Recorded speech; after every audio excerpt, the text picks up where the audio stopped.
In the twilight of the 12th century, a figure emerged from the intricate tapestry of European royalty, whose name would echo through the ages. Richard, later known as the Lionheart. His story begins not in the cold stone halls of an English castle, but amidst the sun-drenched vineyards and ancient Roman ruins of Aquitaine, a vast duchy in southwestern France.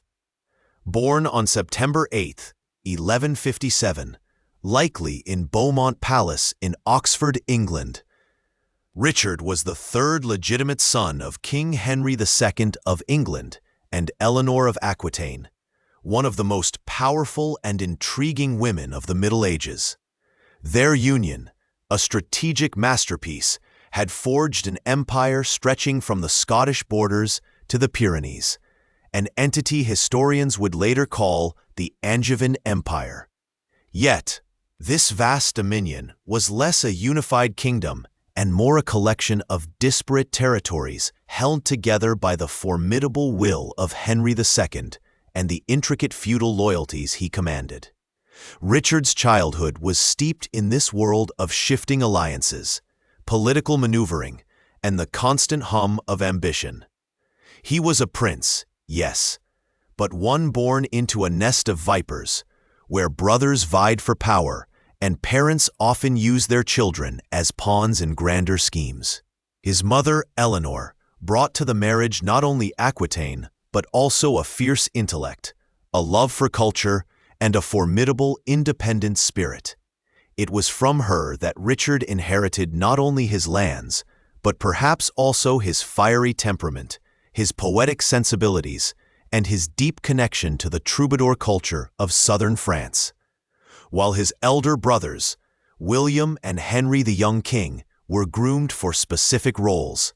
William, who died in infancy, and Henry, intended as his father's successor to the English throne, Richard was designated as the heir to Aquitaine.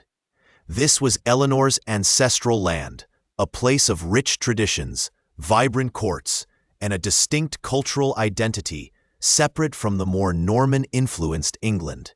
From a young age, Richard immersed himself in the language, customs, and martial traditions of Aquitaine.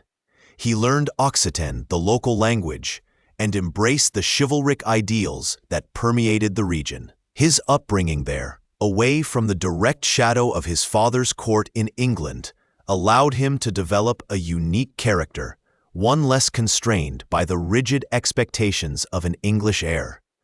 His early military prowess became evident even in his teenage years. At just 16, in 1173, Richard found himself embroiled in a major rebellion against his own father. This was not a simple family squabble, but a widespread revolt orchestrated by his mother, Eleanor, and his elder brothers, Henry the young king and Geoffrey, Duke of Brittany, all chafing under Henry II's autocratic rule. The young Richard, perhaps swayed by his mother's influence or his own burgeoning desire for independence, sided with his siblings.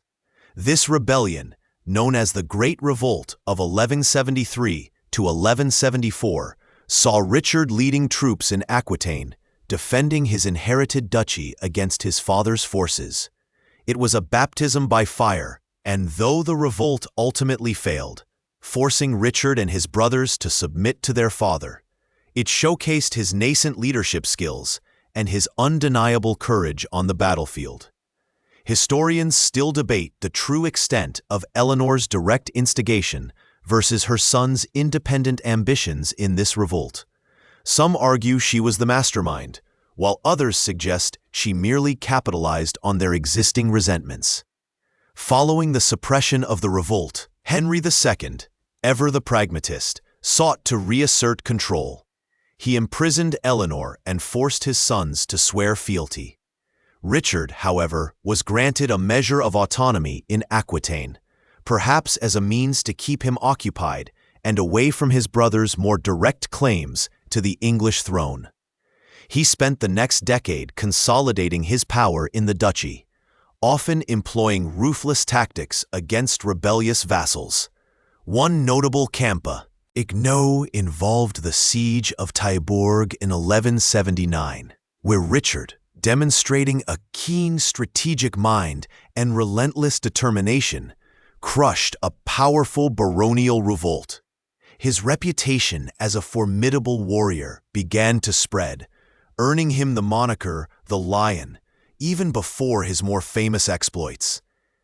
The relationship between Richard and his father remained deeply complex, a volatile mix of grudging respect and simmering animosity. Henry II admired Richard's military talent, but distrusted his ambition and his close bond with Eleanor.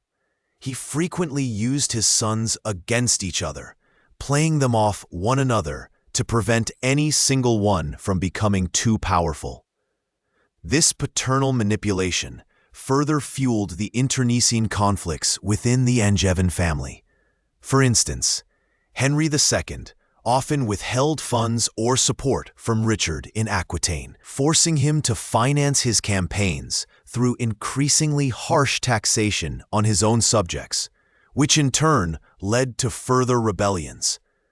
The death of Henry the Young King in 1183 from dysentery during another campaign against his father dramatically altered the line of succession.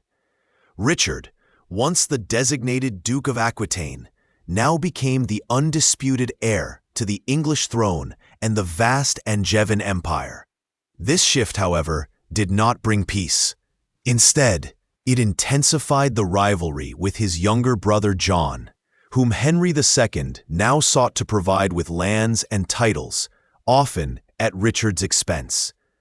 The king's favoritism towards John, his youngest and seemingly most pliable son, was a constant source of friction.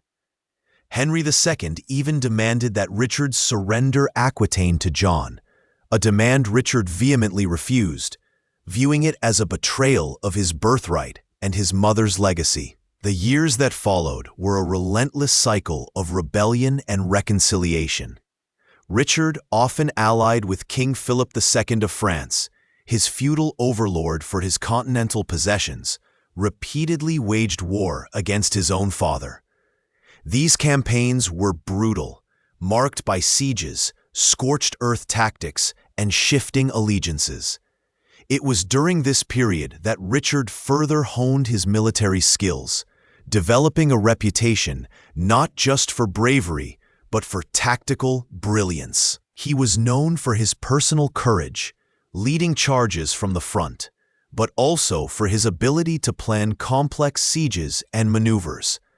One lesser-known detail from this period is Richard's fascination with siege engines and fortifications.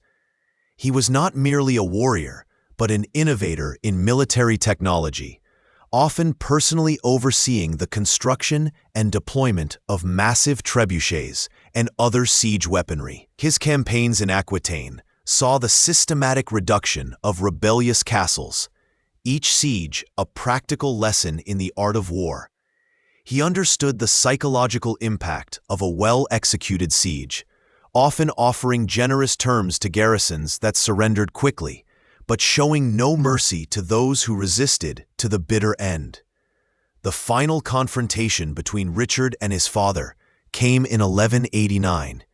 With the support of Philip II, Richard launched a decisive campaign that saw him defeat Henry II's forces and force the aging king to accept a humiliating peace treaty.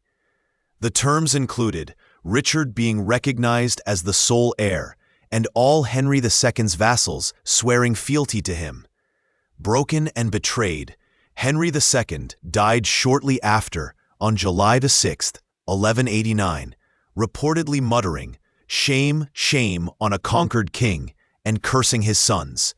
Richard, upon hearing of his father's death, is said to have been overcome with remorse, gazing at the corpse and weeping. This moment of raw emotion, perhaps a fleeting glimpse into the complex bond beneath the years of conflict, marked the end of one chapter and the beginning of another. Richard, the warrior prince forged in the crucible of family strife and continental warfare, was now King of England, Duke of Normandy, Count of Anjou and Duke of Aquitaine. His inheritance was vast, but so were the challenges that lay ahead, not least of which was the burgeoning call for a new crusade to reclaim Jerusalem.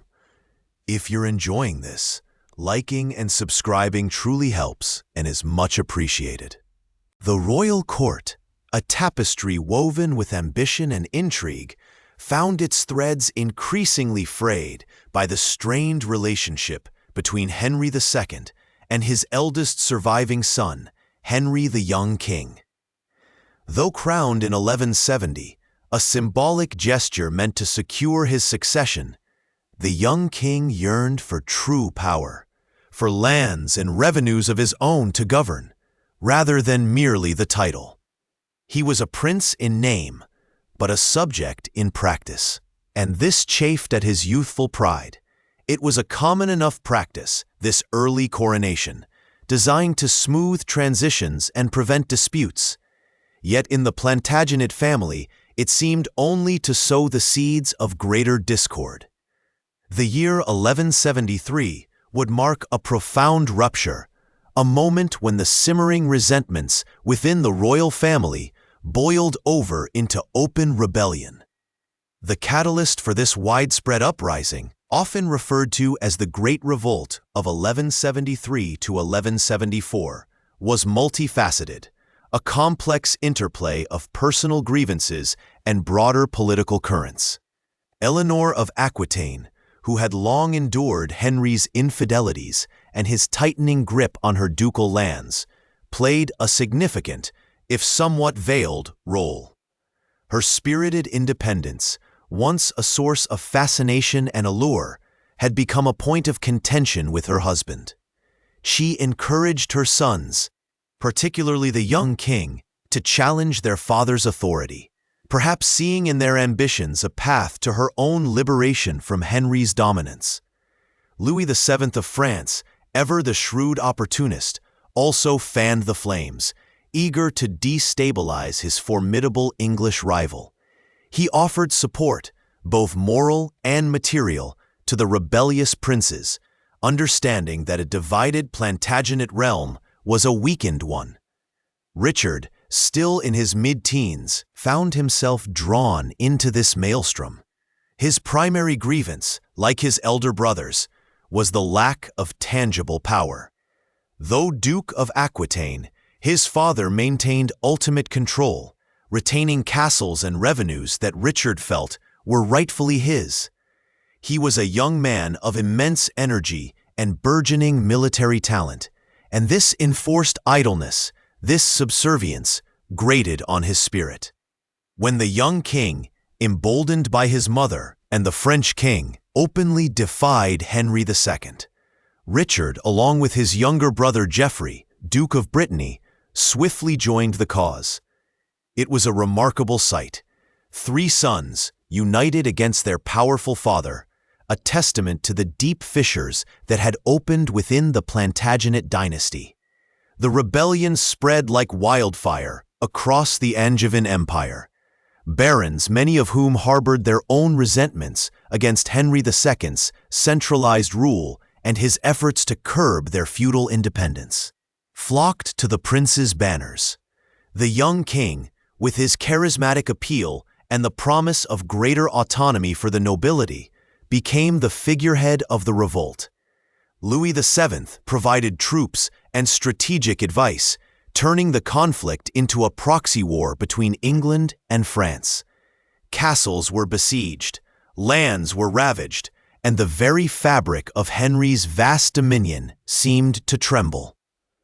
Henry II, however, was no ordinary monarch. He was a seasoned warrior and a brilliant administrator, a man who had forged his empire through relentless effort and strategic acumen. He responded with characteristic vigor and ruthlessness. He employed mercenaries, disciplined and loyal, to counter the rebellious forces. He moved swiftly, surprising his enemies with his speed and determination. One of the most significant turning points came with the capture of Eleanor of Aquitaine in 1173. Disguised as a man, She was attempting to reach the French court to further aid her sons, but was apprehended by Henry's men. Her imprisonment, which would last for many years, effectively removed a key instigator and symbol of the rebellion, though her influence on her sons would continue to resonate. The tide began to turn. Henry's military prowess and his unwavering resolve proved too much for the disparate rebel forces. He systematically crushed the various pockets of resistance. The young king, despite his initial successes, lacked his father's strategic depth and resources.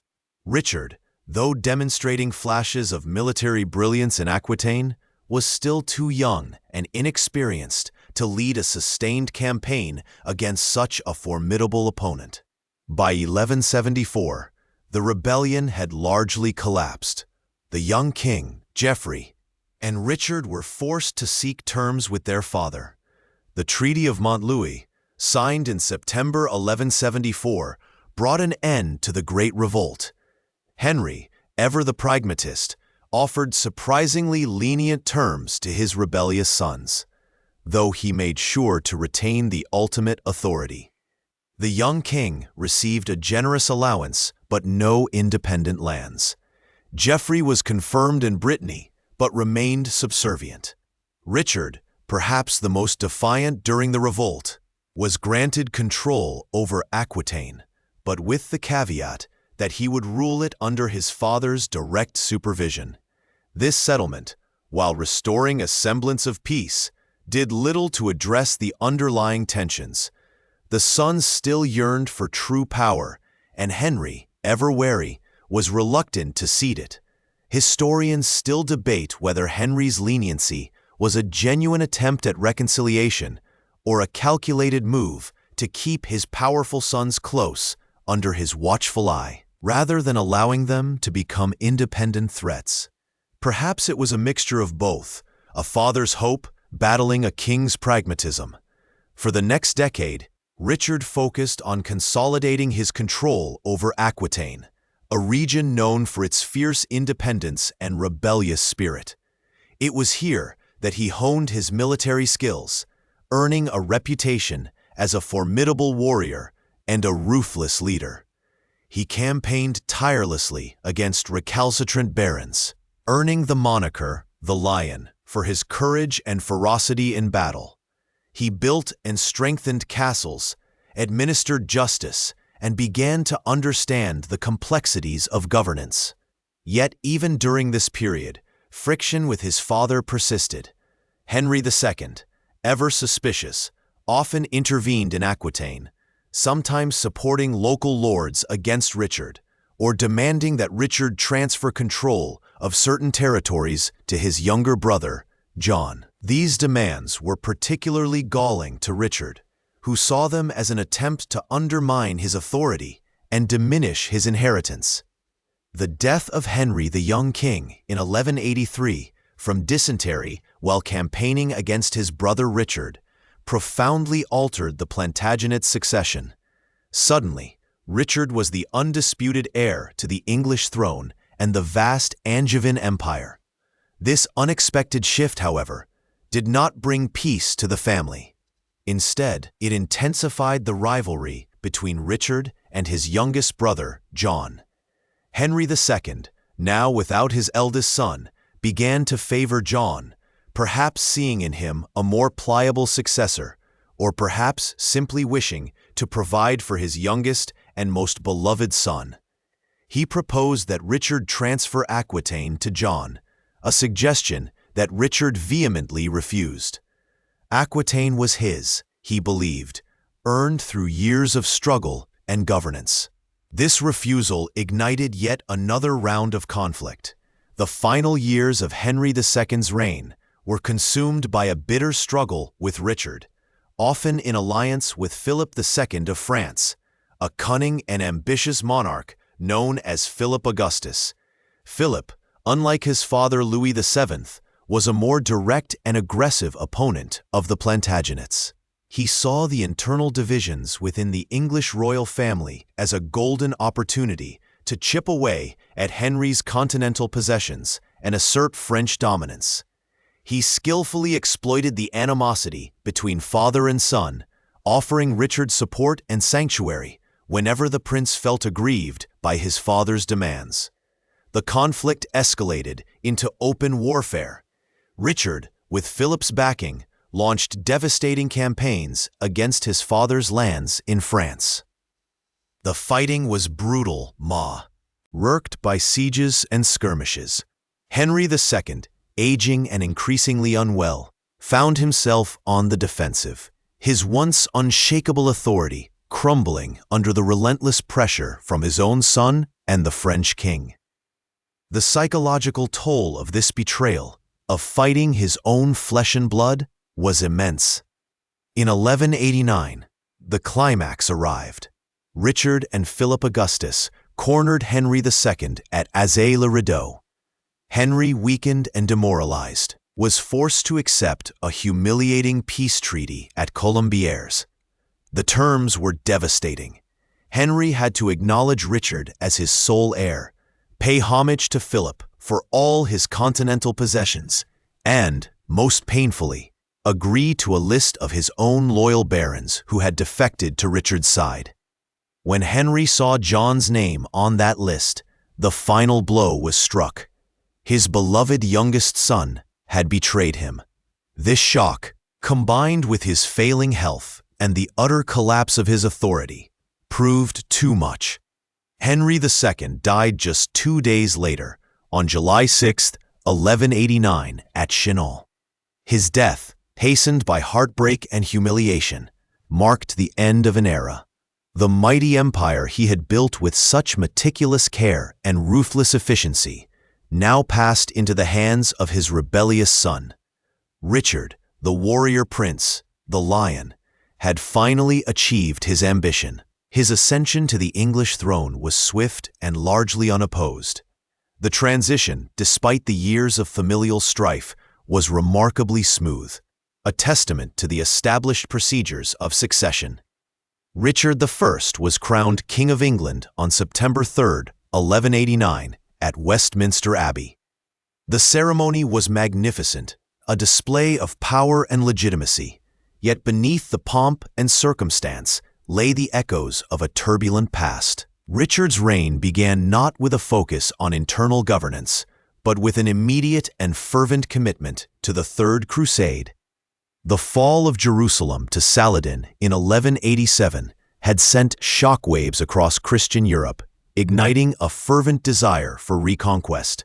Richard, a devout Christian and a renowned warrior, felt a profound personal calling to join this holy endeavor. His reputation as a military leader, forged in the crucible of his rebellions against his father and his campaigns in Aquitaine, made him an ideal candidate to lead such an undertaking. He immediately set about raising funds for the expedition, a monumental task that involved unprecedented levels of taxation and the sale of royal offices and lands. He famously declared that he would sell London itself if he could find a buyer. This financial ruthlessness, while necessary for the crusade, revealed a king more interested in martial glory abroad than in the day-to-day administration of his kingdom. He appointed trusted regents, including William Longchamp, to govern England in his absence, and made peace with his brother John, extracting an oath of loyalty, though he remained wary of John's ambition. The journey to the Holy Land was long and arduous. Richard, accompanied by Philip Augustus, embarked on the Crusade in 1190. Their initial cooperation, born of shared religious zeal, quickly dissolved into rivalry and suspicion. The two kings, both ambitious and strong-willed, found themselves at odds over strategy, precedence, and personal slights. Philip, ever pragmatic, saw the crusade as an opportunity to further his own political agenda, while Richard, though politically astute, was driven more by a crusading ideal and the pursuit of military glory. Their path took them through Sicily, where a dispute over the dowry of Richard's sister Joan, the widowed Queen of Sicily, led to a brief but intense conflict with the local ruler. Richard's decisive military action quickly resolved the issue in his favor, further cementing his reputation as a formidable commander. He then sailed to Cyprus, where another unexpected turn of events occurred. The island's ruler, Isaac Komnenos, had seized Crusader ships and imprisoned their crews. Richard, enraged by this affront, launched a swift and brave, feudal invasion, conquering the entire island in a matter of weeks. This acquisition, though unplanned, proved strategically valuable, providing a crucial supply base for the Crusader forces. Finally, in June 1191, Richard arrived in Acre, a vital port city in the Holy Land that had been under siege by Crusader forces for 2 years. His arrival galvanized the tired and demoralized besiegers. With his tactical brilliance and the sheer force of his personality, Richard reinvigorated the assault. He personally led charges, inspiring his troops with his courage and ferocity. The siege of Acre was a brutal affair, marked by relentless fighting and heavy casualties. After a prolonged struggle, the city finally fell in July 1191, a major victory for the Crusaders and a testament to Richard's military leadership. However, the fall of Acre was immediately followed by a controversial and tragic event: the massacre of some 2,700 Muslim prisoners. This act, ordered by Richard, was ostensibly in retaliation for Saladin's failure to fully comply with the terms of Acre's surrender, including the release of Christian prisoners and the return of the True Cross. It was a stark reminder of the brutal realities of medieval warfare and the deep religious animosity that fueled the Crusades. Historians still debate the full motivations behind this massacre, some arguing it was a calculated act of terror to demoralize Saladin's forces, others suggesting it was a pragmatic decision driven by logistical challenges and a lack of resources to feed such a large number of captives. Regardless of the precise reasoning, it remains a dark stain on Richard's legacy, a stark contrast to the chivalric image often associated with him. Following the capture of Acre, Philip Augustus, citing illness and the need to attend to affairs in France, departed for home. His departure left Richard as the undisputed leader of the Third Crusade, a position that brought immense prestige but also immense responsibility. Richard, now at the helm, set his sights on Jerusalem, the ultimate prize. He led his forces in a series of brilliant campaigns, most notably the Battle of Arsuf in September 1191. This was a direct confrontation with Saladin's main army, a pitched battle fought in the scorching heat of the Holy Land. Richard's strategic genius and his personal bravery were on full display. He held his cavalry in reserve, resisting the urge to charge prematurely, and then unleashed them at the opportune moment, shattering Saladin's forces. It was a decisive victory, demonstrating Richard's mastery of battlefield tactics and further solidifying his reputation as one of the greatest military commanders of his age. Despite these victories, the path to Jerusalem remained fraught with challenges. The Crusader army, though victorious, was depleted by attrition, disease, and desertions. The supply lines were stretched, and the morale of the troops, many of whom had been away from home for years, began to wane. Richard himself faced internal dissent from some of the other Crusader leaders, who questioned his strategy and his leadership. He also understood the immense logistical challenges of holding Jerusalem, even if it were captured. The city was difficult to defend, and its capture would likely provoke a massive counterattack from Saladin's unified Muslim forces. Twice, Richard marched his army to within sight of Jerusalem, only to turn back. The first time, in January 1192, the weather was appalling, and the army was exhausted. The second time, in June 1192, he faced the grim reality that even if he took the city, he lacked the manpower and resources to hold it against a determined countersiege. It was a pragmatic, if deeply disappointing, decision. The Crusader dream of reconquering Jerusalem remained unfulfilled. Perhaps as he stood on those hills, gazing at the holy city, he heard the faint whispers of ancient prayers carried on the desert wind, a silent testament to the ender, in power of faith and the fleeting nature of conquest. Instead, Richard sought a negotiated settlement with Saladin. The two great adversaries, despite their fierce battles, developed a grudging respect for each other. They exchanged gifts and messages, recognizing the military prowess and honor of their opponent. The negotiations were complex and protracted, but eventually, in September 1192, a treaty was signed. The Treaty of Jaffa established a 3-year truce, allowed Christian pilgrims access to Jerusalem, and granted Crusader control over a narrow strip of coastal territory, including Acre and Jaffa. It was a compromise, not the decisive victory the Crusaders had hoped for, but it secured a foothold for Christianity in the Holy Land and brought a temporary end to the bloodshed. Richard, having achieved what he could, decided to return home. His departure from the Holy Land marked the end of his crusading adventure. But the journey back to England would prove even more perilous than the voyage out. He knew that his enemies, particularly Philip Augustus, would be eager to exploit his absence. He also knew that his brother John, ever ambitious, had been stirring up trouble in England. The long and winding road home, however, held an unexpected and dangerous turn.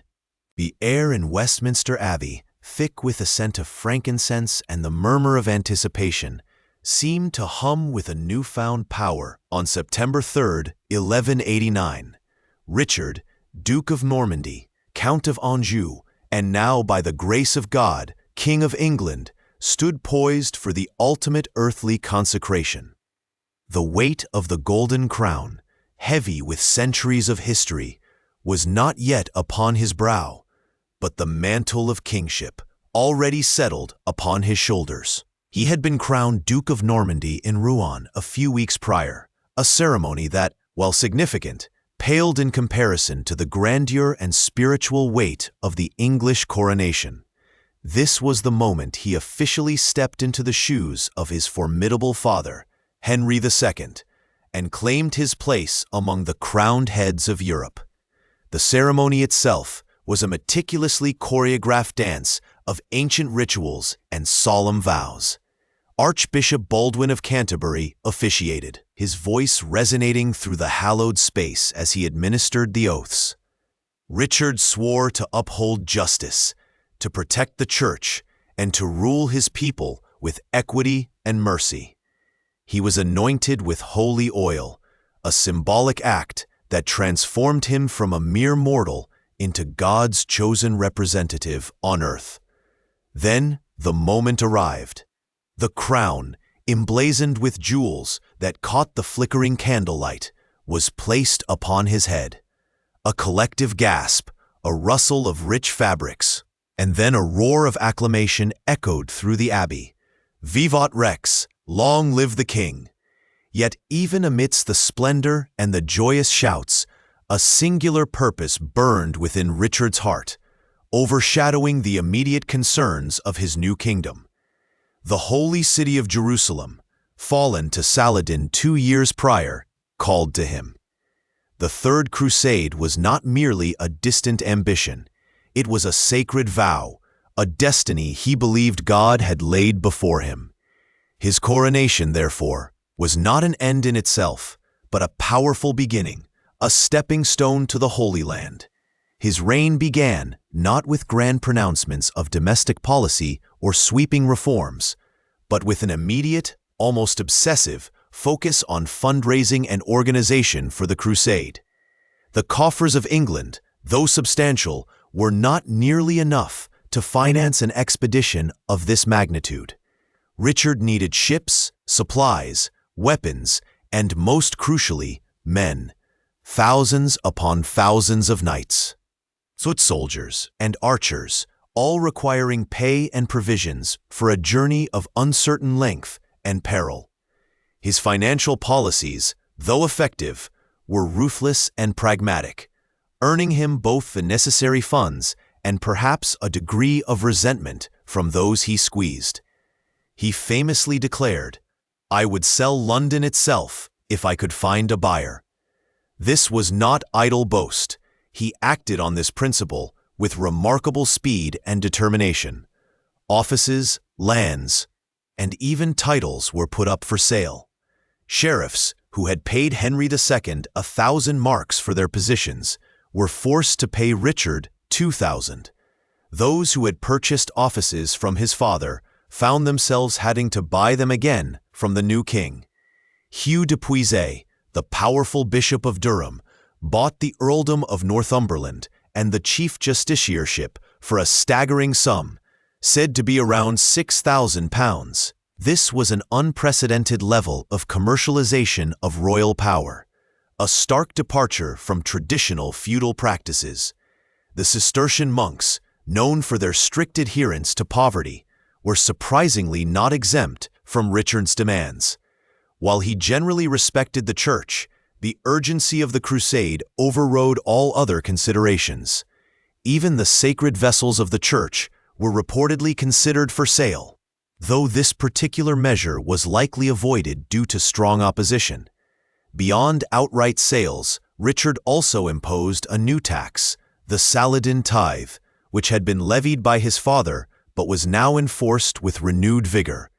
This tax required a tenth of all movable property and income to be contributed to the see. Crusade effort. While framed as a spiritual obligation, its collection was rigorous, leaving little room for evasion. His brother John, ever ambitious and opportunistic, was a constant concern. Richard, knowing John's penchant for intrigue, attempted to neutralize him by showering him with lands and titles, including the lordships of Cornwall, Devon, Dorset, and Somerset, and marrying him to Isabella of Gloucester. However, he also made John swear an oath not to enter England for 3 years while he was on crusade, a precaution that ultimately proved insufficient. Richard's preparations extended beyond mere finance.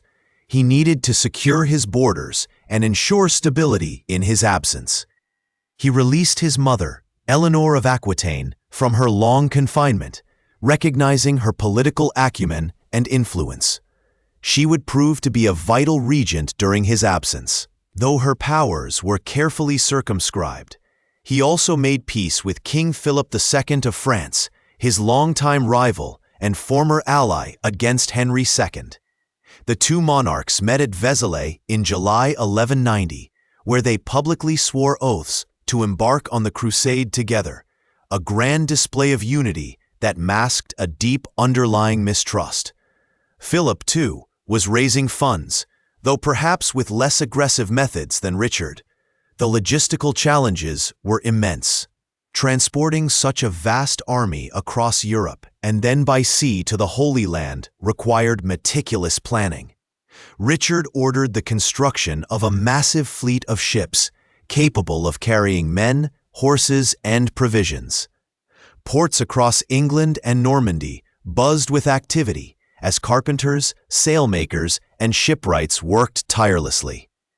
Victuals, weapons, and siege engines were amassed.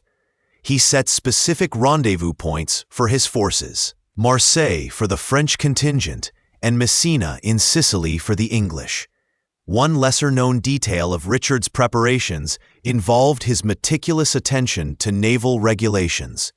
He issued a detailed set of ordinances for his fleet, known as the Laws of Oleron, which governed everything from the punishment for theft, shaving the culprit's head, and pouring hot pitch on it, then feathers, to make him recognizable, to the rules of engagement with other ships.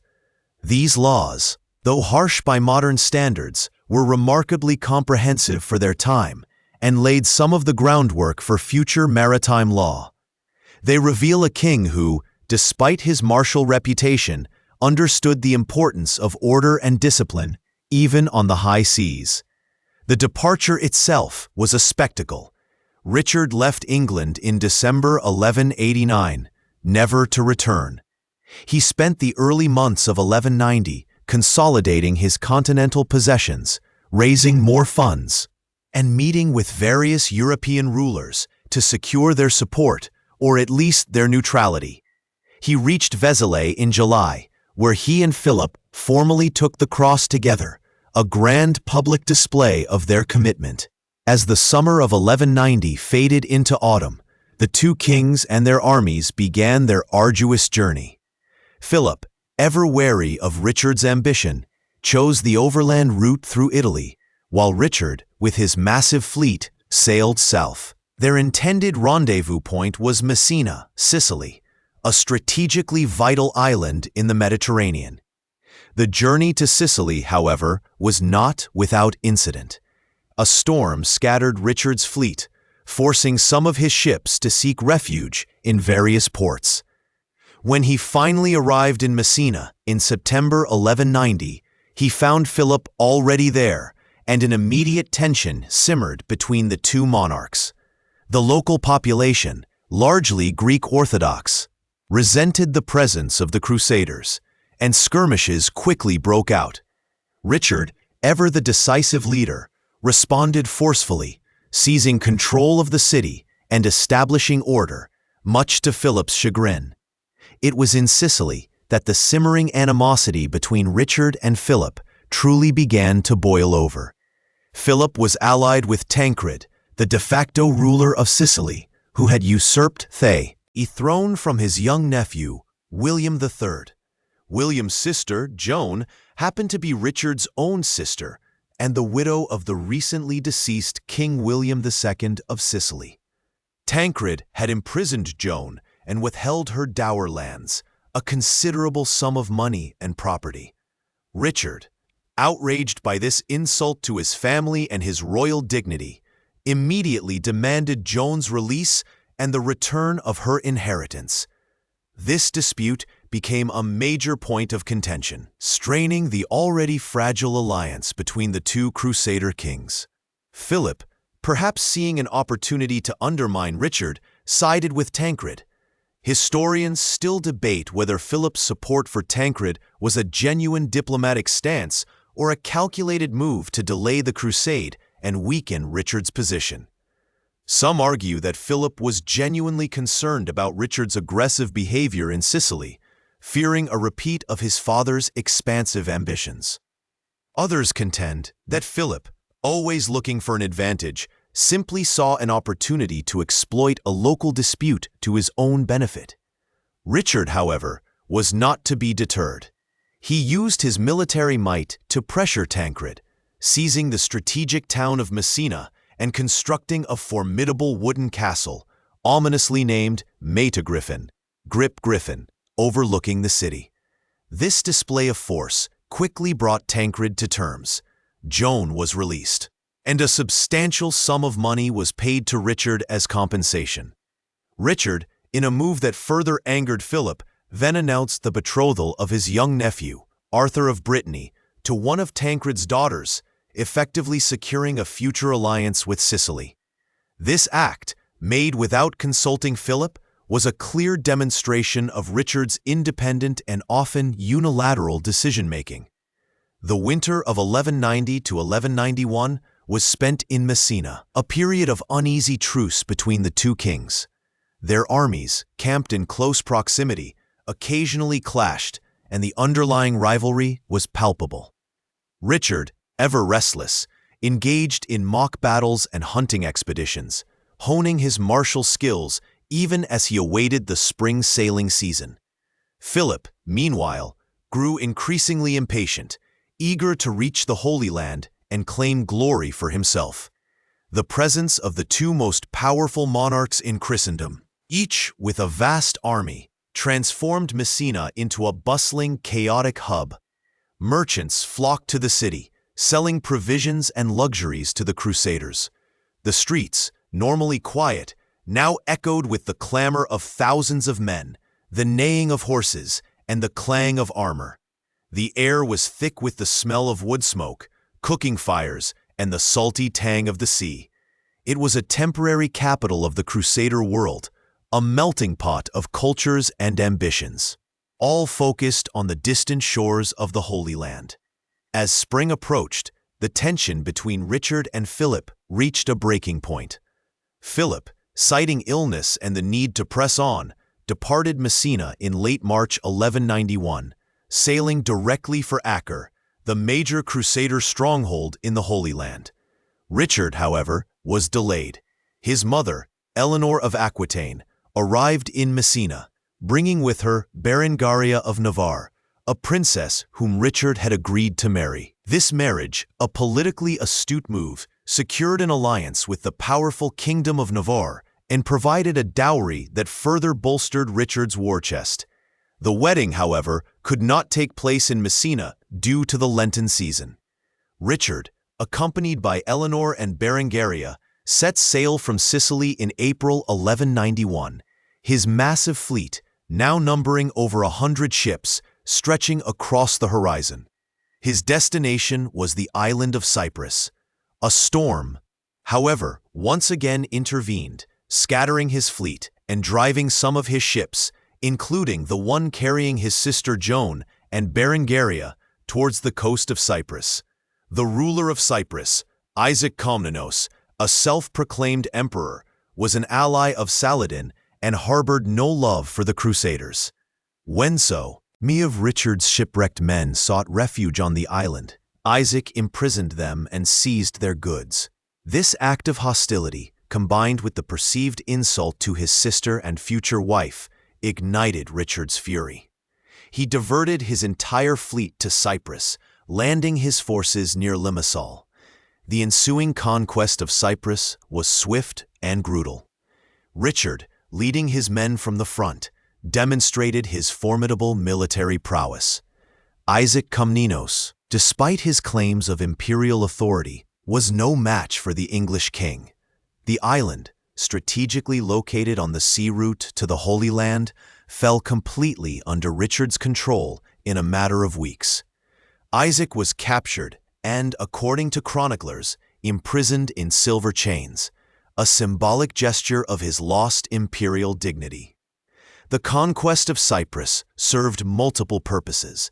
It secured a vital supply base for the Crusaders, providing them with food, water, and a safe harbor. It also replenished Richard's funds as he levied heavy taxes on the island's inhabitants.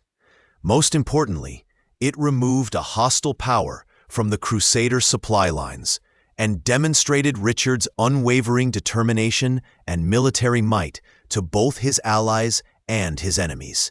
The island would remain under Crusader control for centuries, a lasting legacy of Richard's detour. With Cyprus secured and his marriage to Berengaria finally solemnized on the island, Richard was at last ready to proceed to the Holy Land.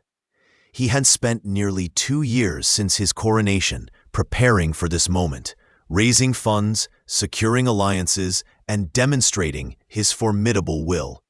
The path to Jerusalem, however, was still fraught with peril, and the greatest challenges and the true test of his legend lay ahead in the sun-baked lands of Outremer. The stage was set for the clash of titans, for the Lionheart to meet the Sultan, and for the pages of history to be forever etched with their epic encounter. The wind, sharp and salty, whipped at the sails of the great fleet as it finally set forth from Marseille in the summer of 1190. Richard, now king, stood on the deck of his flagship, the Trenchemer, its name a defiant cut through the waves. The journey to the Holy Land was not merely a passage across the sea. It was an odyssey fraught with peril, political intrigue, and the unpredictable whims of nature. His vast armada, a testament to England's burgeoning naval power, stretched for miles across the Mediterranean, a floating city of crusaders, knights, provisions, and war horses. The sheer scale of this undertaking was unprecedented for an English monarch, a logistical marvel that spoke volumes of Richard's ambition and his meticulous planning. Their first significant stop was Sicily, an island jewel in the heart of the Mediterranean, a crossroads of cultures and a strategic necessity for resupply.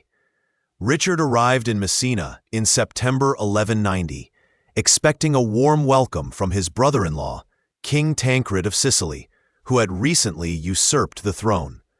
However, Messina proved to be a crucible for Richard's diplomatic skills, or rather, his lack thereof. The city, vibrant and bustling, quickly became a hotbed of tension. Richard's sister, Joan, the widowed Queen of Sicily, had been imprisoned and deprived of her rightful inheritance by Tancred. Richard, ever the fierce protector of his family and their honor, demanded her immediate release and the return of her dowry. The air in Messina crackled with suspicion. The local Greek and Norman populations viewed the Crusaders, particularly the English and French contingents, with a mixture of awe and apprehension. Skirmishes broke out in the narrow, winding streets, fueled by cultural misunderstandings and the boisterous behavior of the Crusader soldiers. Richard, impatient and accustomed to swift resolution, responded with characteristic force. He seized a nearby monastery and castle, turning them into defensive positions, and then, in a display of overwhelming power, he ordered the construction of a wooden fortress, aptly named Metagriffin, Czech Greek, on a hill overlooking Messina. This act, while demonstrating his resolve, further inflamed the local populace. It was in Messina, too, that the already strained relationship between Richard and Philip II of France, his erstwhile ally and fellow crusader, began to fray irrevocably. Philip had arrived in Sicily even earlier than Richard, and the two kings, ostensibly united by their sacred vow, found themselves locked in a bitter rivalry. Their tents, pitched side by side, might as well have been miles apart. Philip, known for his cunning and his methodical approach, resented Richard's flamboyant charisma and his seemingly effortless ability to command loyalty. He viewed Richard's actions in Sicily as an unnecessary distraction from the Holy Land, a detour motivated by personal gain rather than spiritual devotion. The immediate cause of their renewed friction was the matter of Richard's marriage. Richard had long been betrothed to Philip's half-sister, Alice, a political arrangement made years prior. However, Richard, ever unpredictable, had fallen in love with Berengaria of Navarre, a beautiful and spirited princess. To abandon Alice was a profound insult to Philip, a public repudiation of their alliance. The French king, his face a mask of barely contained fury, saw this as a deliberate slight, a clear indication of Richard's untrustworthiness. Historians still debate the true depth of Philip's outrage. Was it genuine familial offense, or a convenient pretext to undermine Richard's authority, and perhaps even claim a larger share of the Crusader glory? Regardless, the tension between the two monarchs became palpable, a cold wind blowing through the Crusader camp. Eventually, a truce was brokered. Tancred, fearing Richard's wrath and the potential for a full-scale invasion, agreed to release Joan and pay a substantial sum, compensation, part of which was designated as a dowry for Richard's new bride, Berengaria. Richard, in turn, formally renounced his engagement to Alice, paying Philip a hefty sum as compensation. This agreement, signed in March 1191, allowed the Crusader fleet to finally depart from Sicily. But the seeds of future conflict between the two most powerful monarchs of Europe had been sown deep. Philip, nursing his grievances, would leave the Holy Land early, abandoning the Crusade and returning to France to plot against Richard's territories. The journey continued, now eastward, across the azure expanse of the Mediterranean. But the sea, ever fickle, had another challenge in store. A violent storm, a tempest of biblical proportions, scattered Richard's mighty fleet. Ships were tossed like toys, their masts snapping, their sails shredded. Several vessels, including the one carrying Joan and Berengaria, were blown far off course, landing on the shores of Cyprus, an island then ruled by Isaac Komnenos, a self-proclaimed emperor of the Byzantine Empire. Isaac Komnenos was a man of dubious loyalty and even more dubious hospitality. When Joan and Berengaria, shipwrecked and vulnerable, sought refuge, he refused them entry, even going so far as to seize some of the Crusader ships and their precious cargo. This was an act of profound disrespect and strategic folly. When news of his sister and fiancé's plight reached Richard, his famous temper, usually kept in check by the demands of kingship, erupted. He diverted his remaining fleet, now significantly reduced by the storm, and bore down on Cyprus with a singular, terrifying purpose: retribution. The conquest of Cyprus was swift and brutal, a testament to Richard's military genius and his ruthless efficiency. He landed his forces near Limassol in May 1191, surprising Isaac Komnenos. The Cypriot forces, poorly organized and demoralized, were no match for the disciplined and battle-hardened Crusaders. Richard, leading from the front, as was his custom, personally engaged in the fighting, his sword a blur of steel. Within days, Isaac Komnenos was defeated and captured, his imperial ambitions shattered. Richard, in a gesture of ironic mercy, decreed that Isaac should not be put in irons, but rather in chains of silver, a small, glittering mockery of his former status. The capture of Cyprus was more than just an act of vengeance. It was a strategic masterstroke. The island, fertile and well located, became an invaluable base for the Crusader forces. It offered a secure port for resupply, a rich source of provisions, and a strategic staging ground for the campaigns in the Holy Land. Richard recognized its immense value immediately. He sold the island to the Knights Templar for a substantial sum, an early example of his pragmatic approach to finance, then later took it back and sold it to Guy of Lusignan, the deposed king of Jerusalem, establishing a stable Latin kingdom on the island that would endure for centuries. The wealth generated from Cyprus, its agricultural bounty, and its strategic position significantly bolstered the Crusader effort, providing a much-needed lifeline to the forces battling Saladin. It was on Cyprus, amidst the celebrations of victory, that Richard finally married Berengaria of Navarre. Their wedding, a grand affair held in Limassol, was a moment of joy and respite from the grim realities of war. The union, while born of love, also solidified a crucial alliance with Navarre, further strengthening Richard's political standing in Europe. The gentle sea breezes of Cyprus, carrying the scent of citrus blossoms and the distant sound of waves, must have offered a fleeting sense of peace before the true crucible of the Holy Land. Yet, even as Richard celebrated, the shadow of his rivalry with Philip lingered. Philip, having already arrived in Acre, the besieged Crusader stronghold, undoubtedly viewed Richard's Cypriot detour with disdain, perhaps even as a sign of lack of commitment to the Crusade. The conquest of Cyprus, while militarily brilliant, further delayed Richard's arrival at Acre, a delay that Philip would surely exploit to his advantage. The strategic gain of Cyprus, however, was undeniable. It provided the Crusaders with a vital logistical hub, a safe haven for their wounded, and a reliable source of supplies, ensuring the sustainability of their campaign in the Levant.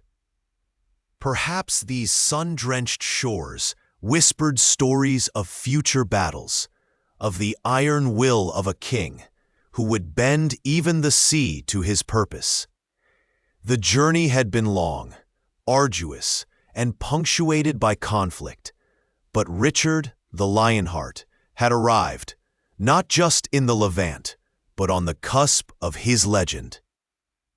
The sun, a relentless eye in the Levantine sky, beat down upon the Crusader encampment outside Acre.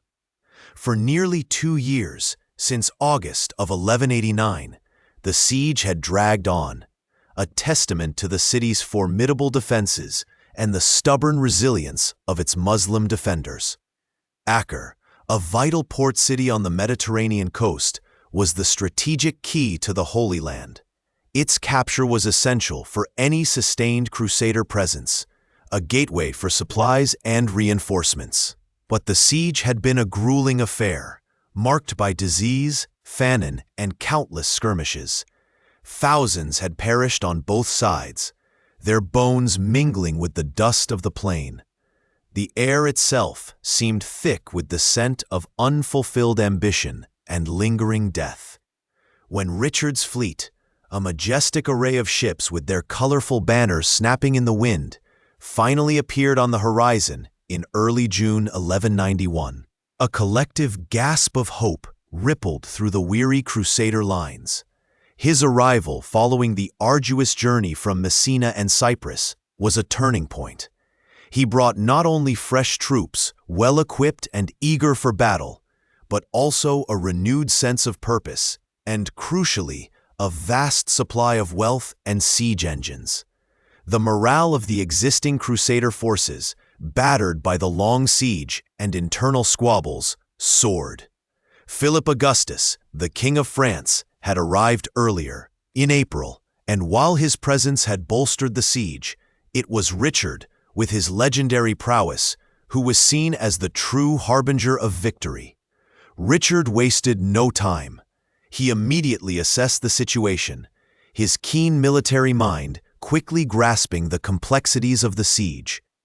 He ordered the construction of new, more powerful siege engines, including massive trebuchets capable of hurling immense stones that battered Acre's thick walls with terrifying force. He personally supervised the placement of these machines, his presence inspiring his men to work tirelessly under the scorching sun.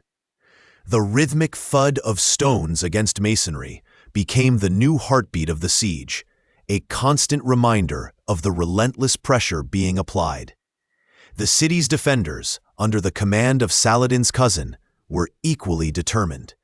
They launched daring sorties, attempting to destroy the Crusader siege engines and disrupt their operations. The fighting was fierce and often hand-to-hand, a brutal dance of steel and desperate courage. Richard, true to his reputation, was often at the forefront of these engagements, leading by example. One account, perhaps embellished by later chroniclers, but reflecting the spirit of the time, tells of him, despite suffering from a debilitating fever, being carried on a stretcher to the battlements to direct the attacks, even firing a crossbow himself. This image of a king, weakened but unyielding, deeply resonated with his men and further solidified their loyalty. The constant barrage from the Crusader engines, combined with the tireless efforts of the sappers digging tunnels beneath the walls, began to take its toll. Sections of the mighty defenses crumbled, creating breaches that the Crusaders eagerly exploited. Wave after wave of attackers surged forward, only to be met by equally determined defenders. The air was filled with the clang of swords, the shouts of men, and the cries of the wounded. The stench of sweat, blood, and burning timber hung heavy over the battlefield. As the siege intensified, Saladin, who had camped his vast army on the surrounding hills, made repeated attempts to relieve the city. His cavalry charges, swift and devastating, crashed against the Crusader lines, seeking to break their encirclement. But Richard, anticipating these moves, had established strong defensive positions, and his archers and spearmen held firm. The plains around Acre became a chessboard of strategic maneuvers and desperate clashes, each side testing the other's resolve. Finally, after weeks of relentless assault, the defenders of Acre, their supplies dwindling, and their ranks thinned, sent out envoys to negotiate terms of surrender. It was July 12, 1191. Richard and Philip Augustus, after much deliberation, agreed to a surrender on strict conditions. The city would be handed over, along with all its military equipment and stores. A large sum of money, 200,000 gold dinars, would be paid as ransom, and crucially, 2,700 Christian prisoners held by Saladin would be released. Along with the return of the True Cross, a revered relic captured by Saladin at the Battle of Hattin. Hostages, including prominent citizens of Acre, were to be held by the Crusaders until these terms were met. The fall of Acre was a monumental victory for the Third Crusade, a moment of triumph after years of setbacks. It secured a vital port, providing a base of operations for future campaigns. However, the immediate aftermath of the victory would cast a long, dark shadow over Richard's reputation and highlight a brutal side of medieval warfare. Days turned into weeks, and the terms of the surrender remained unfulfilled. Saladin, while acknowledging the defeat, found it difficult to gather the vast sum of money and locate all the Christian prisoners, many of whom were scattered across his vast empire. There were also disputes over the identity of some of the prisoners and the exact value of the ransom. Historians still debate the precise reasons for the delay. Was it genuine logistical difficulty on Saladin's part, or a deliberate stalling tactic to buy time and perhaps even attempt to retake the city? Some scholars suggest Saladin, a man of his word in many respects, genuinely struggled with the terms, while others argue he was playing a dangerous game of diplomatic brinkmanship. Richard, known for his fiery temper and impatience, grew increasingly frustrated. He had invested immense resources and risked his life for this victory, and he expected the terms to be met without equivocation. The hot Levantine sun, the lingering stench of death, and the constant threat of Saladin's nearby army likely frayed his nerves further. He saw the delay as a deliberate act of bad faith, a challenge to his authority, and a betrayal of the agreement. On August 20th, 1191, a month after the surrender, Richard made a decision that shocked even some of his own men and horrified the Muslim world. Unable to wait any longer, and perhaps fearing that the hostages, including women and children, might be a burden or a security risk if Saladin attacked, he ordered the execution of the nearly 2,700 Muslim prisoners and hostages held in Acre. The captives, bound and helpless, were led out onto the plain of Acre within sight of Saladin's army, and systematically slaughtered. It was a horrific spectacle, a bloody stain on the otherwise glorious victory. The reasons for this brutal act are complex and debated. Some historians argue it was a calculated act of terror, meant to send an unequivocal message to Saladin about the consequences of breaking agreements and to demoralize his troops. It was a grim form of psychological warfare, designed to instill fear and hasten Saladin's compliance. Others suggest it was a desperate measure born of frustration and a lack of resources to guard such a large number of prisoners while preparing for the next phase of the campaign. There is also the possibility that Richard, a product of his violent age, genuinely believed such an act was justified as retribution for perceived deceit and as a means of upholding his honor. It was, undoubtedly, a stark reminder of the brutal realities of medieval warfare, where acts of extreme cruelty were not uncommon, though even by those standards, the scale of this massacre was exceptional. The massacre at Acre had profound consequences. It solidified Richard's fearsome reputation among the Saracens, earning him the epithet Malik Rik, or King Richard, a name whispered with both dread and grudging respect. It cemented his image as a ruthless and unyielding warrior, a man who would stop at nothing to achieve his goals. This reputation, while terrifying, also served a strategic purpose, making Saladin's forces more cautious in their engagements. However, it also deepened the chasm between the two sides, making any future negotiations for peace even more difficult. Saladin, deeply angered by the massacre, retaliated by executing his own Christian prisoners, though on a smaller scale. The episode underscored the deep religious and cultural animosity that fueled the Crusades, transforming the conflict into a bitter cycle of vengeance. With Acre secured and his reputation firmly established, Richard now turned his attention to the next objective: Jerusalem. The path to the Holy City lay along the coast, a strategic route that would allow his army to be supplied by sea. The next phase of the campaign would be a grueling march, a test of endurance and military skill, as Richard sought to reclaim the city that was the heart of the Crusader dream. The victory at Acre, though stained with blood, had provided the crucial foothold, the launching pad for the Lionheart's ultimate ambition. The wind carried the scent of salt and dust, and the distant murmur of the sea seemed to whisper of the challenges yet to come. The sun, a relentless orb, beat down upon the dusty coastal plain, baking the earth to a brittle crust. It was September of 1191, and the Crusader army, under the command of Richard the Lionheart, was on the march from Acre, their eyes fixed on the distant promise of Jerusalem. But the path was fraught with peril. Saladin, the formidable Sultan of Egypt and Syria, was shadowing their every move, his Ayyubid forces a constant, menacing presence on their flank. Richard knew a direct confrontation was inevitable, and he prepared his men for the coming storm. The march itself was a testament to Richard's strategic brilliance and his meticulous attention to detail. He understood the psychological toll of constant harassment and the critical need to protect his supply lines. The infantry, a solid phalanx of spearmen and crossbowmen, marched closest to the sea, their shields forming a protective wall against the relentless arrows of the Muslim archers.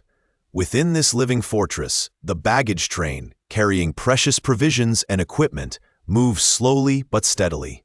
On the exposed inland flank, the knights, heavy cavalry in gleaming armor, rode in disciplined formation, ready to charge at a moment's notice, their lances poised like a forest of sharpened steel.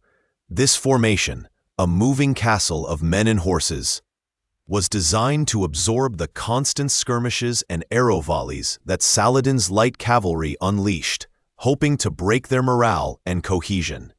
The heat was oppressive, the dust thick in the air, coating everything in a fine, gritty film. Thirst was a constant companion, and the clang of metal on metal, the whiz of arrows, and the shouts of men were the ceaseless soundtrack to their journey. Richard, ever vigilant, rode among his men, his presence a source of both inspiration and stern discipline. He enforced strict orders. No one was to break ranks. No one was to charge without command, no matter how tempting the target. He understood that impetuousness could lead to disaster, especially against an enemy as agile and numerous as Saladin's. On September 7th, near the ancient city of Arsuf, the inevitable clash occurred. Saladin, frustrated by the Crusaders' disciplined advance, decided to commit his full force. He aimed to shatter their formation, to draw them into a chaotic melee where his superior numbers and knowledge of the terrain could be decisive. The Ayyubid army, a swirling mass of horsemen, archers, and foot soldiers, launched a furious assault. Wave after wave of Muslim cavalry, their banners snapping in the wind, charged the Crusader lines, unleashing a hail of arrows that darkened the sky. The Crusaders, particularly the Hospitallers who formed the rear guard, bore the brunt of the attack. Their shields splintered, their armor dented. They held their ground with grim determination, the sheer weight of the assault threatening to overwhelm them. The tension within the Crusader ranks was almost unbearable. The Hospitallers, renowned for their courage, were being pushed to their breaking point. Their Grand Master, Garnier de Nablus, repeatedly sent pleas to Richard for permission to countercharge, to break the relentless pressure. But Richard, his face set, held firm. He knew that to charge too soon, to break the carefully maintained formation, would be to invite disaster. He waited, watching the ebb and flow of the battle, assessing the moment when the enemy's momentum might falter, when their own discipline might give them the decisive edge.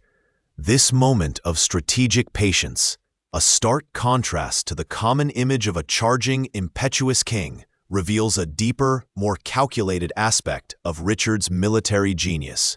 Then, as the pressure became almost unbearable, and some of the Hospitallers, unable to endure further, broke ranks and charged without orders, Richard seized the opportunity. He saw the initial disarray caused by their premature charge, but also the momentary confusion it created among the Ayyubid forces. With a thunderous cry, he gave the long-awaited command. The Crusader knights, held in check for so long, unleashed their pent-up fury. The ground trembled as they spurred their horses forward, their lances lowered, a devastating wall of steel and muscle. The impact was shattering. The tightly packed Muslim ranks, expecting a defensive posture, were caught off guard by the sheer force of the counterattack. The Battle of Arsuf was a brutal, swirling melee. Knights and foot soldiers fought hand to hand, the air thick with the dust of battle, the cries of men, and the clash of weapons. Richard himself, a towering figure on his warhorse, was in the thick of the fighting, his sword a blur, cutting down any who dared to stand before him.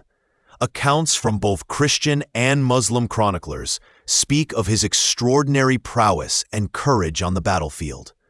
The weight of the Crusader charge, coupled with their disciplined formation, proved decisive. Saladin's forces, though numerous and brave, were unable to withstand the concentrated power of the Crusader heavy cavalry. Once it was unleashed, the Ayyubids began to break and flee, their retreat becoming a rout. The victory at Arsuf was not just a tactical success, it was a profound psychological triumph for the Crusaders. It shattered the aura of invincibility that had begun to surround Saladin's army after their earlier successes. It demonstrated that the Crusaders under Richard's leadership could defeat Saladin in open battle. The immediate aftermath saw the Crusaders consolidate their control over the coastal plain, securing their supply lines and opening the path towards Jaffa, a crucial port city. Yet, despite this significant victory, the advance on Jerusalem was far from straightforward. The logistical challenges were immense. The army needed constant supplies of food, water, and fodder for the horses. The journey inland from the coast meant moving away from their naval supply lines, making resupply increasingly difficult and dangerous. Saladin, though defeated at Arsuf, was far from broken. He employed a scorched earth policy, poisoning wells, destroying crops, and dismantling fortifications, making the land barren and inhospitable for the advancing Crusaders. This strategy, though seemingly destructive, was highly effective in slowing and weakening the Crusader advance, turning the very land against them. As the Crusaders drew closer to Jerusalem, the internal disagreements within the army began to surface, a persistent shadow over their progress. The various contingents, comprised of English, French, and local Crusader states, had their own agendas, their own rivalries, and their own ideas about the best course of action. The French contingent, led by Hugh III, Duke of Burgundy, often chafed under Richard's supreme command. There were disputes over strategy, over provisions, and over the division of spoils. Some argued for a direct assault on Jerusalem, fueled by religious fervor and the desire to quickly achieve their ultimate goal. Others, including Richard, understood the immense difficulties of besieging such a well-fortified city, especially with a weary and increasingly undersupplied army. Richard, ever the pragmatist, was acutely aware of the precarious position they were in. He knew that even if they managed to take Jerusalem, holding it would be an even greater challenge. The city was deep inland, far from their coastal strongholds. It would require a massive garrison, constant resupply, and would be vulnerable to immediate counterattacks from Saladin's still formidable forces. He also considered the precedent of the First Crusade, where the capture of Jerusalem had led to a protracted and difficult defense, ultimately requiring constant reinforcement from Europe. Historians still debate the precise motivations behind Richard's cautious approach. Was it purely strategic, born of a deep understanding of military logistics and the limitations of his army, or was there an element of political calculation, perhaps a desire to secure a more lasting peace rather than a fleeting triumph? In December of 1191, and again in June of 1192, the Crusader army advanced close enough to Jerusalem to see its walls, to glimpse the holy city that had been the ultimate objective of their arduous journey. The sight must have stirred profound emotions within the men, a mix of awe, anticipation, and perhaps trepidation. Yet on both occasions, Richard made the difficult decision to turn back. The weather, too, played a role. The winter rains turned the roads into impassable quagmires, making the movement of heavy siege equipment impossible. The summer heat brought with it the constant threat of disease and dehydration. The decision to retreat, to not lay siege to Jerusalem, was met with bitter disappointment and even anger among many of the Crusaders.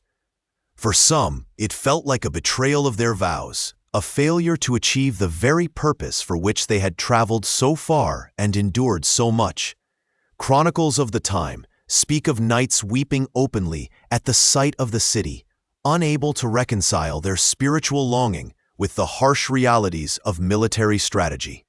Richard, however, remained resolute.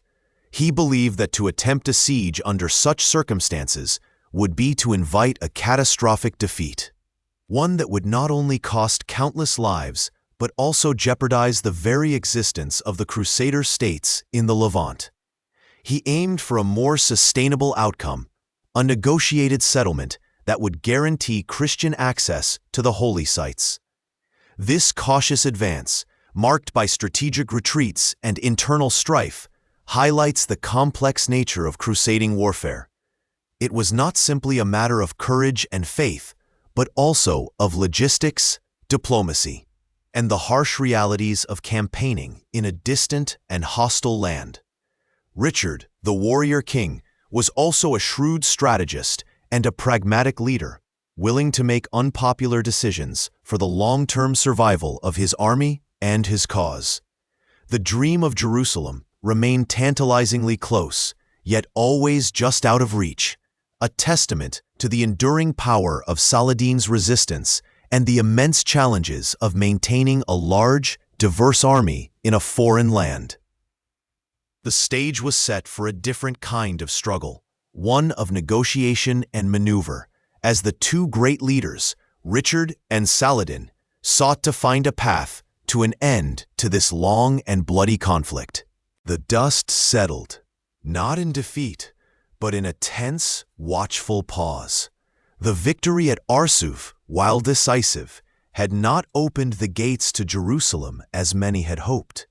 Instead, it had solidified Richard's position on the coast, granting him control of Jaffa and the vital supply lines it offered. Yet the true prize, the holy city itself, remained elusive, shrouded in the distant hills.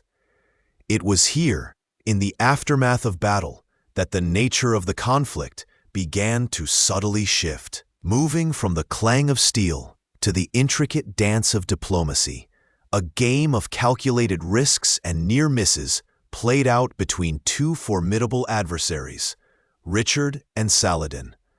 The first overtures had, in fact, begun even before Arsuf, a curious exchange of gifts and messages that hinted at a mutual respect beneath the banners of war. After the battle, these communications intensified. Saladin, ever pragmatic, understood that a prolonged siege of Jerusalem would be costly, even if ultimately successful. Richard, equally astute, recognized the immense logistical challenges of holding Jerusalem, especially with a dwindling and increasingly restless army. His forces, though victorious, were weary. Many crusaders, having fulfilled their vows, yearned for home, their enthusiasm for endless campaigning waning with each passing month. The stark reality was that even if Jerusalem were taken, holding it against a unified Muslim world would be a monumental, perhaps impossible, task without continuous reinforcement. Thus began a series of complex negotiations, a fascinating interplay of power, pride, and piety. Messengers, often high-ranking emirs or trusted knights, crisscrossed the arid landscape between the Christian camp and Saladin's headquarters. The initial proposals were audacious, almost theatrical. Richard, through his envoys, suggested a marriage alliance, his sister, Joan of Sicily, a widowed queen, to Saladin's brother, Al-Adil. The proposed dowry for this unlikely union, Jerusalem itself, to be held jointly by both faiths, with the true cross returned to Christian hands. Imagine the whispers, the incredulity among both camps that such a radical idea. For Saladin, the notion of a Christian queen marrying into his family, let alone sharing Jerusalem, was an affront to Islamic sensibilities. For Richard, it was perhaps a desperate, yet brilliant, gambit to achieve his objective without further bloodshed, or perhaps a clever ploy to gauge Saladin's true intentions and willingness to concede.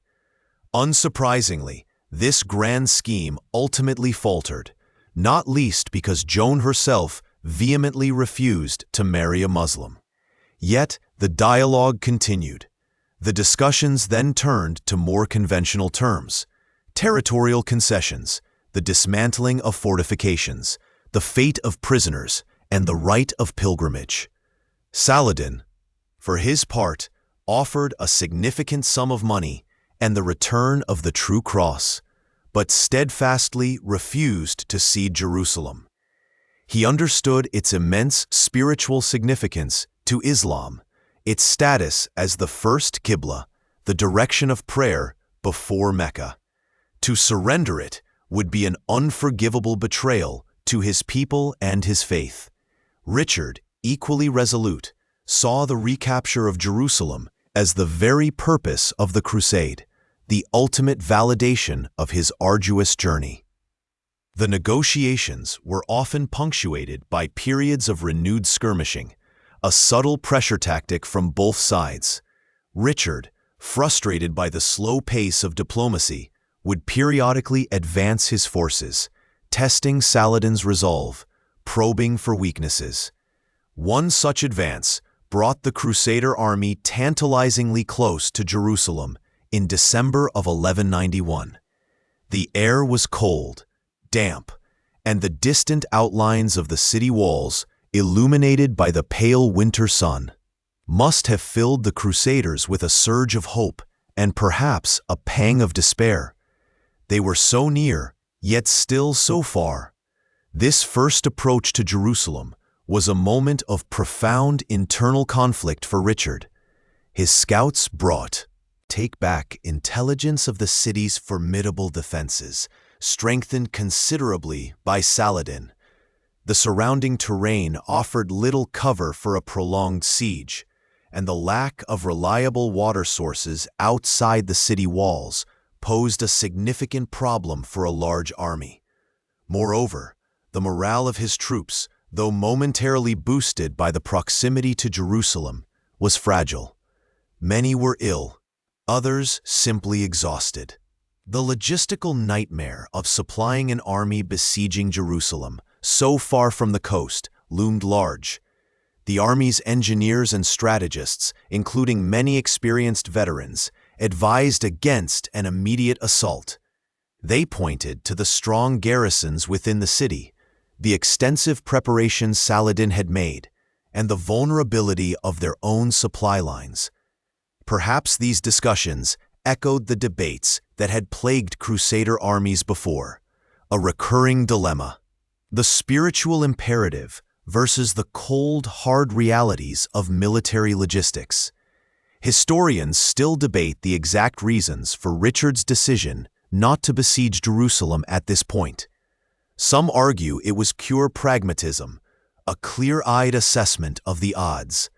Others suggest a deeper, almost prophetic understanding that even if taken, Jerusalem could not be held without massive, continuous commitment from Europe, a commitment that was clearly not forthcoming. The Crusader forces were a finite resource, their numbers dwindling with each passing month, their funds depleting. Richard, the great warrior, had to make a decision that went against the very core of his crusading vow. He knew that to attempt a siege and fail would be catastrophic, not only for his army, but for the entire crusade. It would be an admission of weakness that Saladin would undoubtedly exploit. With a heavy heart, he ordered a retreat back to the coastal plain, ostensibly to secure Ascalon, a strategically important fortress that Saladin had deliberately dismantled to deny its use to the Crusaders. This decision, though militarily sound, was met with bitter disappointment and outright anger among many of the Crusaders. To have come so close, to have endured so much, only to turn back when the prize was almost within reach, was a betrayal of their deepest hopes. The frustration rippled through the ranks, threatening the fragile unity of the Crusader army. The winter of 1191 to 1192 was a period of intense activity, yet little progress towards Jerusalem. Richard focused on rebuilding Ascalon, transforming its ruins into a formidable stronghold once more. This was a strategic move, intended to secure a strong base for future operations and to control the vital coastal road. While his men toiled, the diplomatic dance with Saladin continued, punctuated by moments of curious personal interaction. There is a lesser-known anecdote that speaks volumes about the peculiar respect between the two leaders. During a period of illness, Richard, suffering from a fever, received a gift of fresh fruit and snow from Saladin, a gesture of chivalry that transcended the battlefield. It was a testament to the fact that even in bitter conflict, a certain code of conduct, a mutual recognition of their stature, prevailed. As spring approached, Richard launched another offensive, again pushing towards Jerusalem. This second approach, in June of 1192, brought the Crusaders even closer, to within sight of the city walls. The heat was oppressive, the dust relentless. This time, the Crusader army encamped on the hills overlooking Jerusalem, the golden dome of the Rock shimmering in the distance. The psychological pressure on both sides was immense. Saladin, knowing the Crusaders were at his doorstep, prepared his defenses, rallying his troops and reinforcing the city's garrisons. Again, Richard faced the agonizing dilemma. He personally rode out to survey the city's defenses, to assess the feasibility of an assault. He saw the deep trenches, the strong walls, the determined defenders. He knew that even if they breached the outer defenses, street-to-street fighting in a city as sacred as Jerusalem would be a bloody, protracted affair, resulting in immense casualties on both sides. And even if they succeeded, the logistics of holding the city remained insurmountable. His army was smaller now, further depleted by illness and desertion. The French contingent, led by Hugh of Burgundy, was openly mutinous, threatening to abandon the crusade if Richard did not immediately attack. They yearned for the glory of taking Jerusalem, blind to the practicalities of holding it. It was during this second, close approach that Richard, according to some accounts, refused to look directly at Jerusalem. He allegedly declared that he was unworthy to gaze upon the holy city if he could not liberate it. This poignant gesture, whether apocryphal or true, captures the depth of his internal struggle. He was the Lionheart, the great warrior, yet he was forced to confront the limitations of his power, the harsh realities of a crusade that had stretched on for too long, too far from its European roots. The decision was made, once more, to retreat. This time, the frustration among the Crusaders boiled over. Many felt betrayed, their sacrifices seemingly in vain. The popular image of Richard as an unstoppable force of nature clashed with the strategic pragmatism he was forced to employ. The idea of taking Jerusalem and then immediately abandoning it, as some suggested, was anathema to him. He understood that such a hollow victory would be meaningless, a fleeting triumph that would only involve future conflict. Instead, Richard proposed a renewed focus on Egypt, Saladin's power base. He argued that controlling Egypt would cut off Saladin's resources and ultimately force him to concede Jerusalem. This was a bold, long-term strategy, but it failed to ignite the enthusiasm of an army desperate for immediate glory. The Crusaders, weary of endless campaigns and yearning for home, were in no mood for another grand, distant objective. The tension between Richard and his allies, particularly the French, reached a breaking point. The near capture of Jerusalem, not once, but twice, became a defining characteristic of Richard's crusade. It highlighted his military brilliance in bringing his army to the very gates of the city, but also his strategic foresight in knowing when to pull back from an unwinnable situation. It was a testament to his understanding that true victory sometimes lay not in conquest, but in preserving one's forces for a more opportune moment, or in securing a more sustainable peace. Yet, for the common crusader, it was a source of profound anguish, a dream tantalizingly close, yet forever out of reach. The memory of those distant walls, shimmering in the heat, would haunt many long after they returned home, a testament to the complex, often heartbreaking realities of holy war. The sun, a fiery orb, began its slow descent over the parched plains of the Holy Land, casting long, weary shadows across the Crusader camps. Richard, his face etched with the dust and strain of years of relentless campaigning, stood atop a small rise, gazing eastward.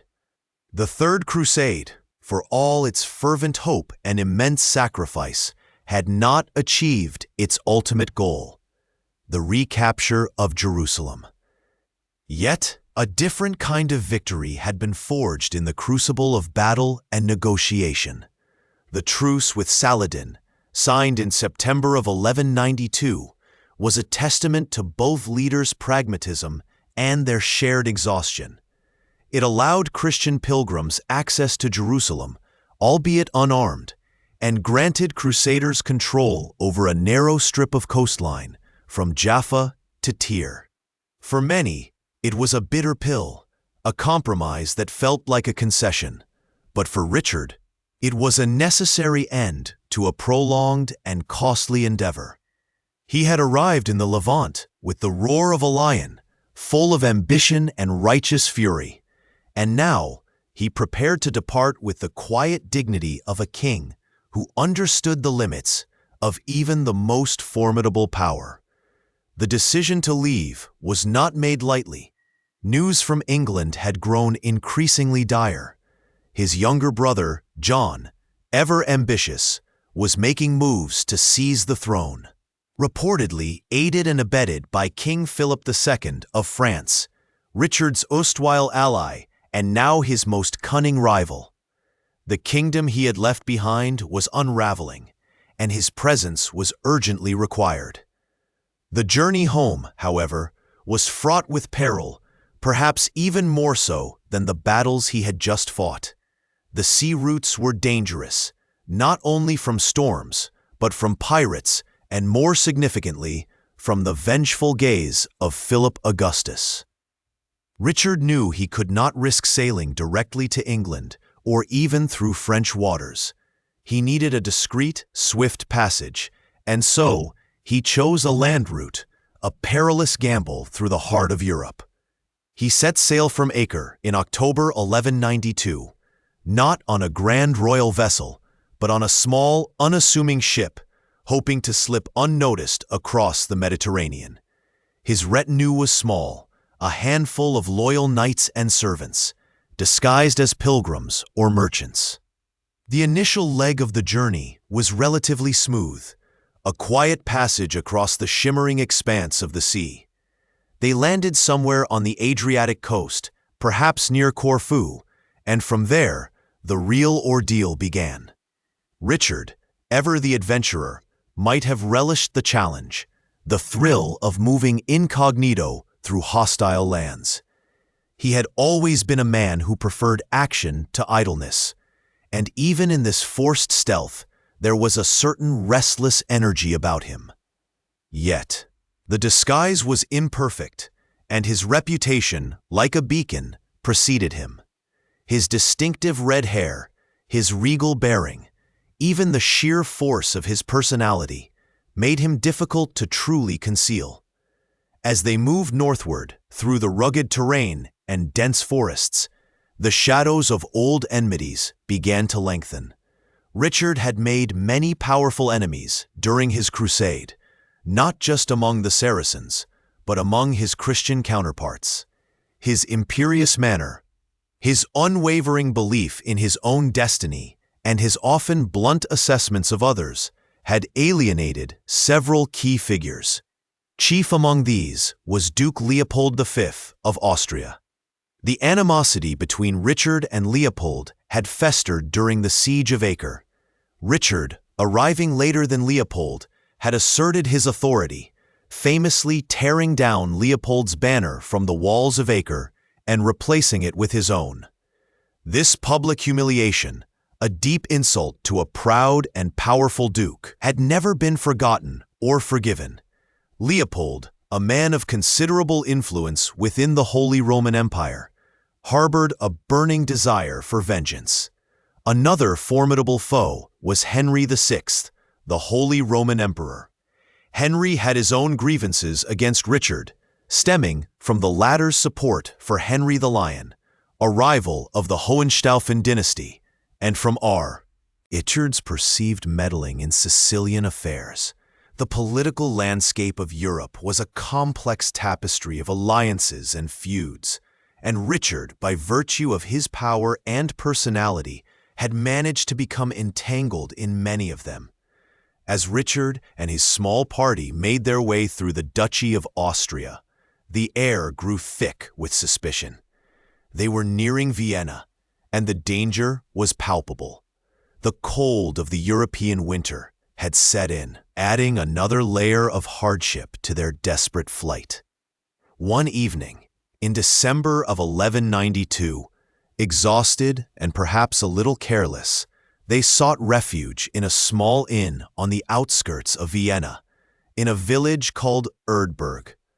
The story, passed down through the centuries, speaks of a servant sent to the market, perhaps to buy food, who was recognized by the locals due to the extravagant number of gold basins he carried, or perhaps by a distinctive ring he wore, a ring said to belong to Richard himself.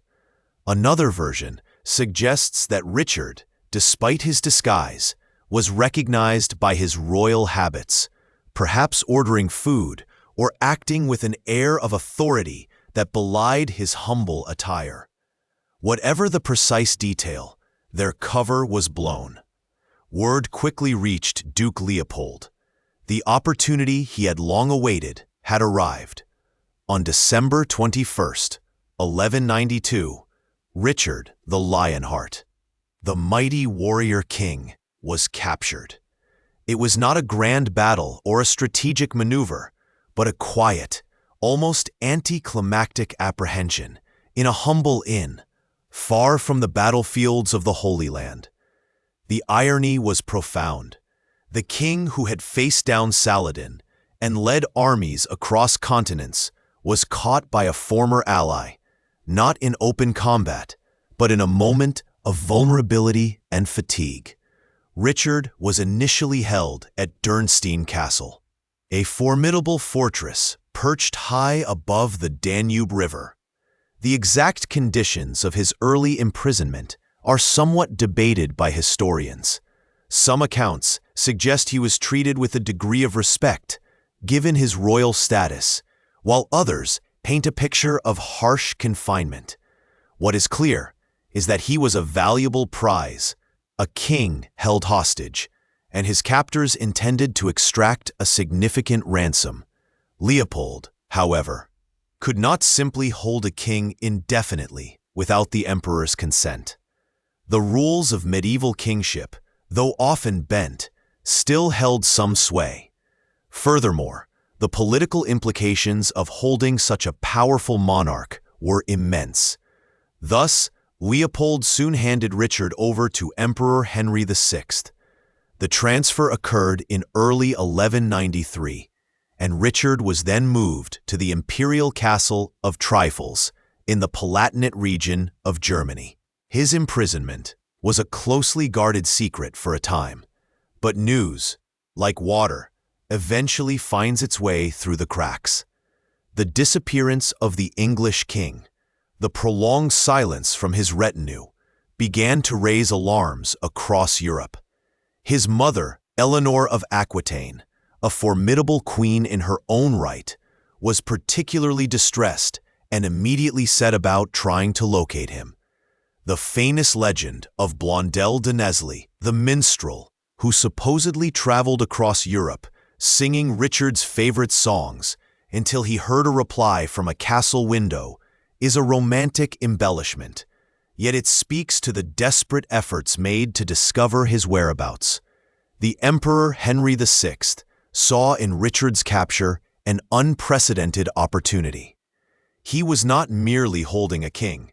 He was holding a king who had defied him, a king who had immense wealth and strategic importance. The ransom he demanded was astronomical: 150,000 marks of silver, an amount equivalent to roughly 2 to 3 times the annual income of the English crown at the time. To put this into perspective, it was a sum so vast that it would require unprecedented taxation and fundraising efforts across England. The news of Richard's capture and the exorbitant ransom demand sent shockwaves through England. While John and Philip Augustus might have secretly rejoiced, the English people, and especially Eleanor, were galvanized. The burden of raising such a sum fell heavily on the kingdom. Special taxes were levied, including a tax on land and movable property, and even the church was compelled to contribute. Chalices and church plate were melted down, and even wool from the Cistercian monasteries was sold. It was a national effort, a testament to the loyalty and affection many held for their adventurous king despite his long absences.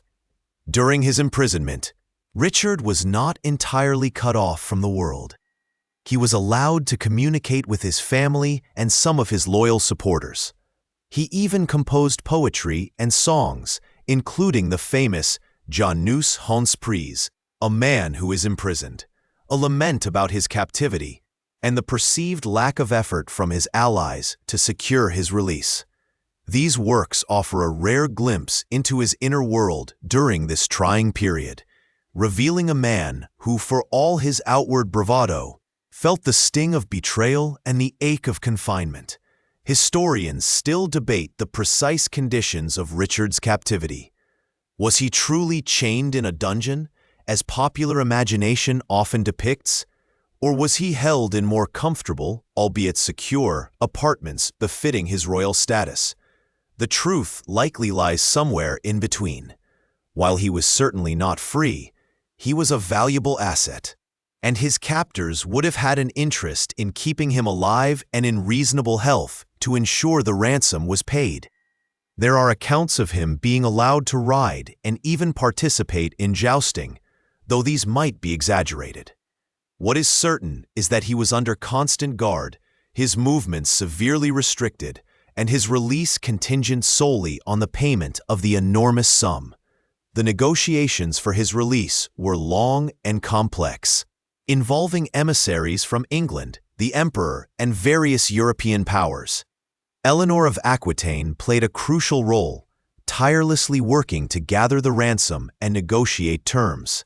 She traveled to Germany herself, a remarkable feat for a woman of her age, demonstrating her unwavering dedication to her son.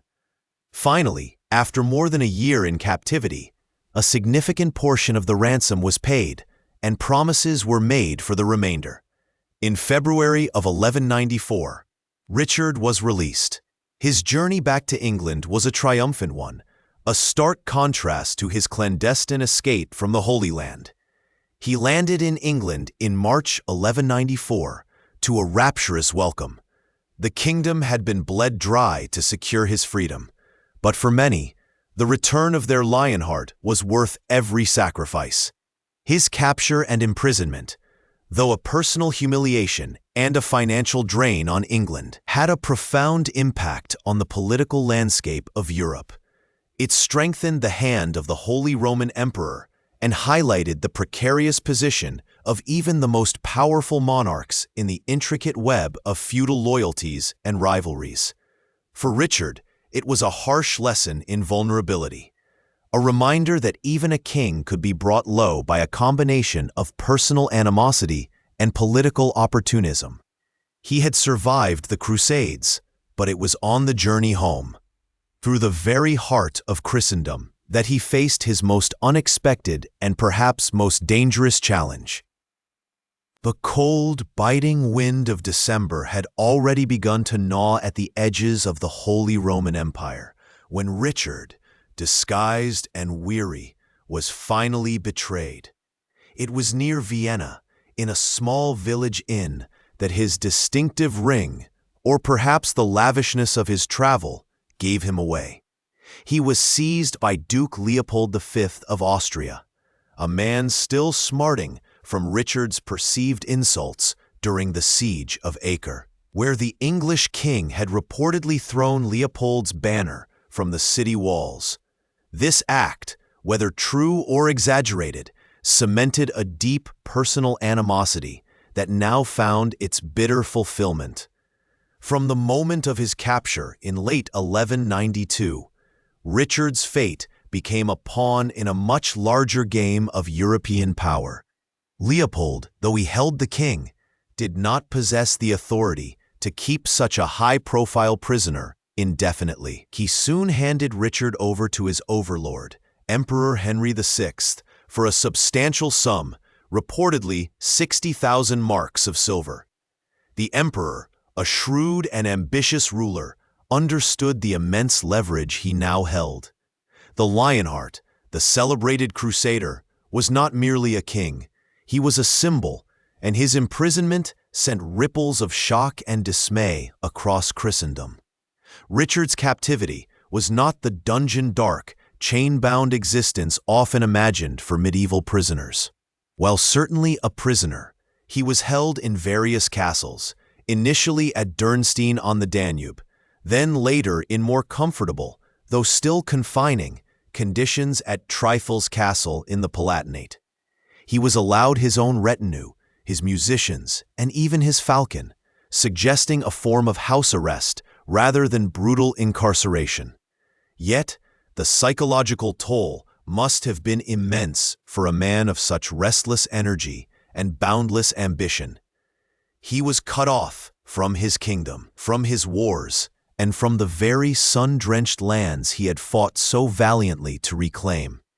News of Richard's disappearance and subsequent capture filtered back to England slowly, often through rumor and unreliable messengers.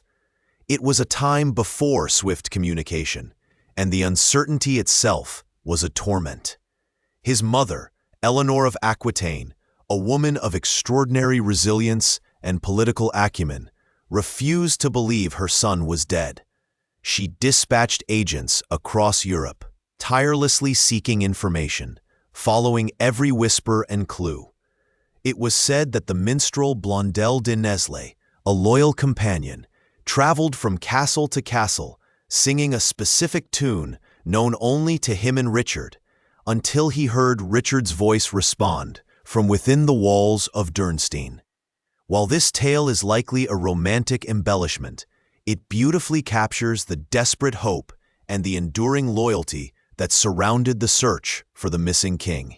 Once Richard's location was confirmed, the true struggle began: his ransom.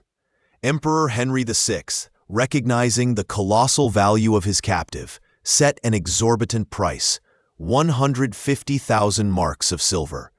To put this into perspective, the annual income of the English crown at the time was perhaps 25,000 marks. This was a sum so vast it threatened to cripple the entire kingdom. It was also a price designed not just to enrich the emperor, but to humiliate England and assert the Holy Roman Empire's dominance. The burden of raising this immense sum fell squarely on England. Eleanor of Aquitaine, despite her advanced age, became the driving force behind the fundraising efforts. She traversed the kingdom, personally overseeing the collection of funds. Every segment of society was pressed into service. A special tax, known as the Richard's Ransom or Saladin Tithe, was levied. This was not a voluntary contribution. It was a mandatory assessment. Landowners were required to pay a quarter of their annual income. The church, often a source of great wealth, was compelled to contribute its gold and silver plate. Even the Cistercian monks, who usually enjoyed tax exemptions, were not spared. The wool trade, a cornerstone of England's economy, was heavily taxed, and wool itself was seized and sold. The impact on ordinary people was severe.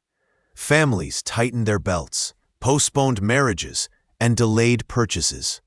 The sheer scale of the financial demand rippled through every village and town, affecting lives in ways that were both immediate and long-lasting. Yet, remarkably, the English people, perhaps fueled by a fierce loyalty to their adventurous king, or perhaps simply by the inescapable nature of the tax, largely complied.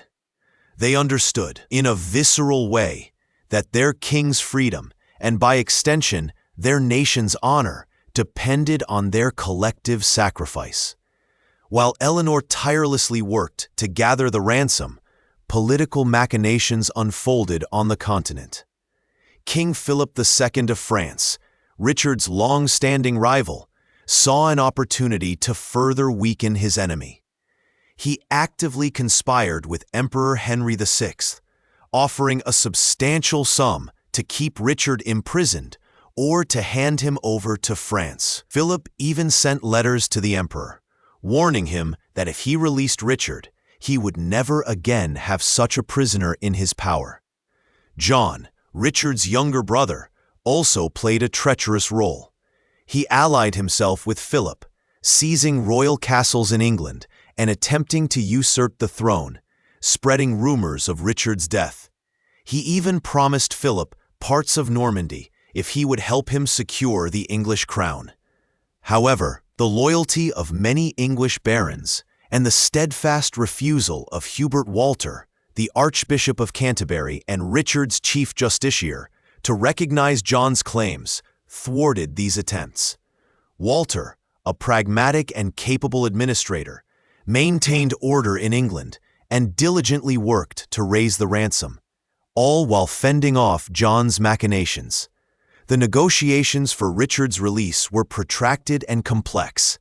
The emperor, despite his greed, was also a political animal. He faced pressure from other European powers, including Pope Celestine III, who threatened excommunication if Richard, a crusader, was not released. The Pope argued that holding a crusader for ransom was a grave sin, an affront to God and Christendom. The emperor, though powerful, could not entirely ignore such spiritual threats, nor could he afford to alienate all of Europe. Finally, after more than a year of captivity, and with a significant portion of the ransom paid, or at least guaranteed, a deal was struck. On February 4th, 1194, Richard was formally released at Mainz. The initial payment of 100,000 marks was delivered, and hostages, including some of England's most prominent nobles, were given to the emperor as collateral for the remaining 50,000 marks. It was a staggering sum, one that would take years to fully repay, leaving England's treasury depleted and its people burdened. Richard's journey back to England was a triumphal procession. He landed at Sandwich on March 13, 1194, to a rapturous welcome. The people who had sacrificed so much for his freedom lined the streets, cheering their returned king. He immediately set about restoring order, reasserting his authority, and punishing those who had betrayed him, most notably his brother John, whom he famously forgave, though not without a stern warning. The immense financial burden of Richard's ransom had profound and lasting effects on England. It forced the crown to develop more sophisticated methods of taxation and financial administration. The centralizing tendencies of the Plantagenet monarchy were accelerated as the need for efficient revenue collection became paramount. The experience also highlighted the deep reserves of loyalty and collective effort within the kingdom, even in the face of unprecedented demands. Yet, historians still debate the true cost of Richard's crusading and his subsequent captivity. Was the immense financial outlay worth the restoration of the king's freedom and prestige? Some argue that it drained England's resources, hindering domestic development and setting the stage for future financial instability. Others contend that it solidified the monarchy's power and demonstrated England's capacity for collective action on a grand scale. What is clear is that the ransom became a defining moment in Richard's reign, a testament to his personal allure, the political complexities of medieval Europe, and the extraordinary sacrifices a nation would make for its king. The echoes of that immense financial strain would reverberate through English society for years to come, a silent, unseen consequence of the Lionheart's grand adventures. The English Channel, a restless ribbon of water, parted once more for Richard. His return to England in March of 1194 was not merely a journey, it was a triumphant procession, a king reclaimed from the clutches of captivity. The air, still crisp with the lingering chill of winter, hummed with anticipation. London, a city of timber and stone, erupted in a joyous cacophony. Bells pealed from every steeple, their bronze voices echoing across the Thames. Banners, emblazoned with the royal lions, fluttered from windows and battlements, a vibrant tapestry against the gray sky. The streets, normally bustling with the mundane rhythms of commerce, were now choked with cheering crowds, their faces upturned, their voices a single roaring tide of welcome. They had paid a king's ransom, a staggering sum that had stretched the very fabric of their lives, and now their king, their Lionheart, was home. Yet, this homecoming, so rich with pageantry and popular acclaim, was but a brief interlude. The scent of English soil, the familiar sight of its rolling green hills, was a comfort. But the call of continental ambitions, the gnawing threat posed by Philip II, pulled at him relentlessly. England, for Richard, was a treasury, a wellspring of resources and manpower. But his heart, his true battleground, lay across the narrow sea. His brief stay was punctuated by necessary acts of statecraft. He moved swiftly to reassert his authority, to untangle the knots of rebellion and opportunism that had festered in his absence. John, his treacherous brother, whose schemes had threatened to unravel the very kingdom, was swiftly dealt with. Though John had allied with Philip and seized royal castles, Richard, with a surprising display of clemency, chose to forgive him, perhaps recognizing the pragmatic need for familial unity, or perhaps simply seeing his brother as a lesser threat than the French king.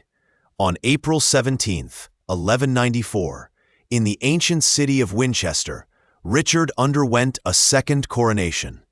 This was not a mere repeat of the first, but a symbolic reaffirmation of his kingship, a powerful declaration that his imprisonment had not diminished his divine right to rule.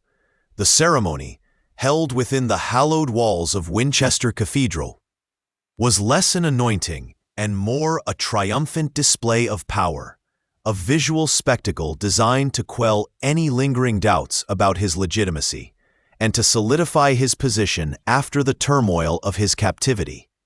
The crown, heavy with jewels, settled once more upon his brow, a tangible symbol of the burdens and glories that awaited him. Within weeks of this reaffirmation, the wind in his sails, Richard was once again preparing for war. The Channel, which had welcomed him home, now beckoned him back to the fray.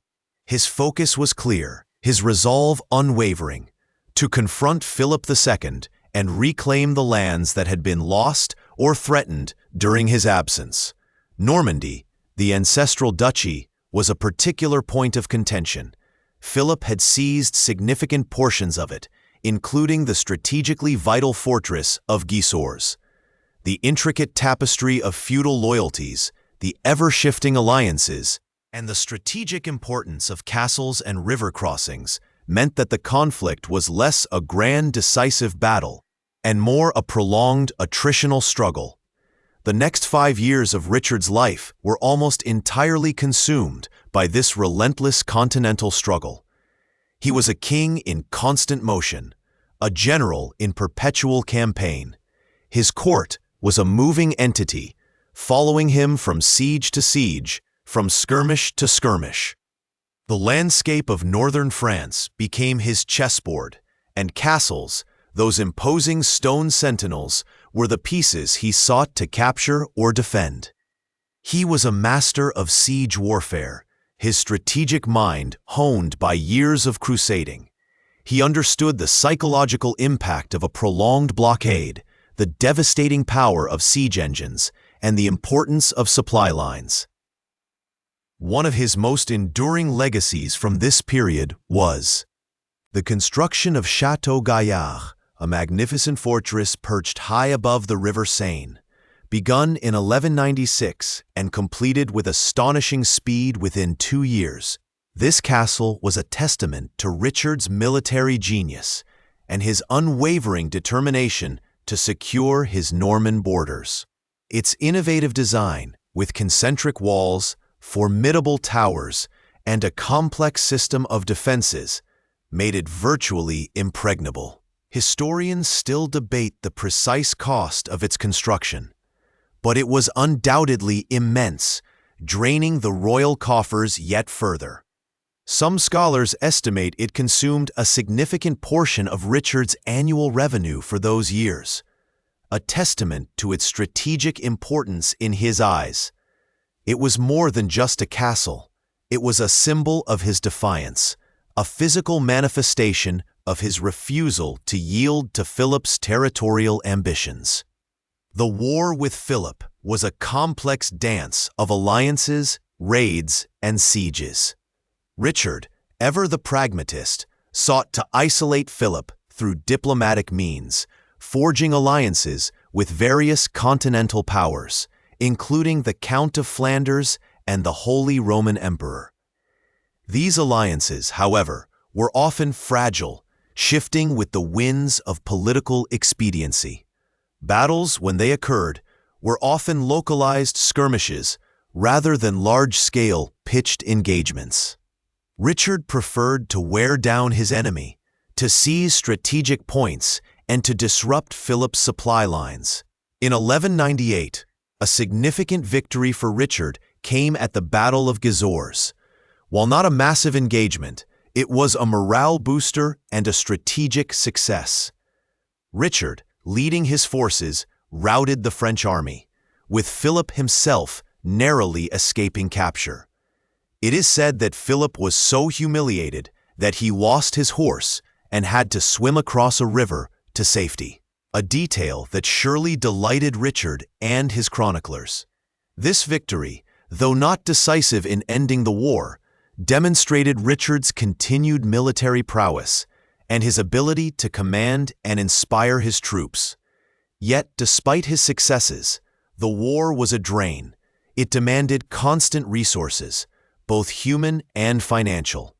The English treasury, already depleted by the ransom, was stretched thin. Richard's relentless pursuit of his continental agenda meant that he spent very little time in England during these final years. His focus remained firmly fixed on the intricate politics and endless conflicts of mainland Europe. His final campaign led him to the Limousin region, a territory in southwestern France. Here, a rebellion had flared up, led by Aymar V, Viscount of Limoges, who had discovered a treasure trove of gold and silver Roman artifacts on his land. Richard, asserting his feudal right to any treasure found on his vassals' lands, demanded its surrender. Aymar refused, retreating to the fortified castle of Châlus-Chabrol. This dispute, seemingly minor in the grand scheme of Anglo-French relations, escalated into a siege. On March 26, 1199, as Richard surveyed the defenses of Châlus-Chabrol, a crossbow bolt struck him. The precise circumstances of the shot remain somewhat shrouded in the mists of history. Some accounts suggest it was a random shot from the castle walls, others that it was a deliberate aim by a specific defender. The chronicler Roger of Howden claims the bolt was fired by a man named Pierre Basile, though other sources name him as Bertrand de Gourdon. The bolt, aimed at his shoulder, lodged deep within his flesh. The wound itself was not immediately fatal, but the removal of the bolt proved difficult and exacerbated the injury. Gangrene, a cruel and swift killer in an age before antibiotics, soon set in. Richard, ever the stoic, endured the pain. He summoned the crossbowman, who, according to legend, was brought before him. The man, defiant, declared that he had shot Richard in revenge for the king's killing of his father and two brothers. Richard, in a final act of magnanimity, reportedly forgave the man, ordering his release and giving him a sum of money.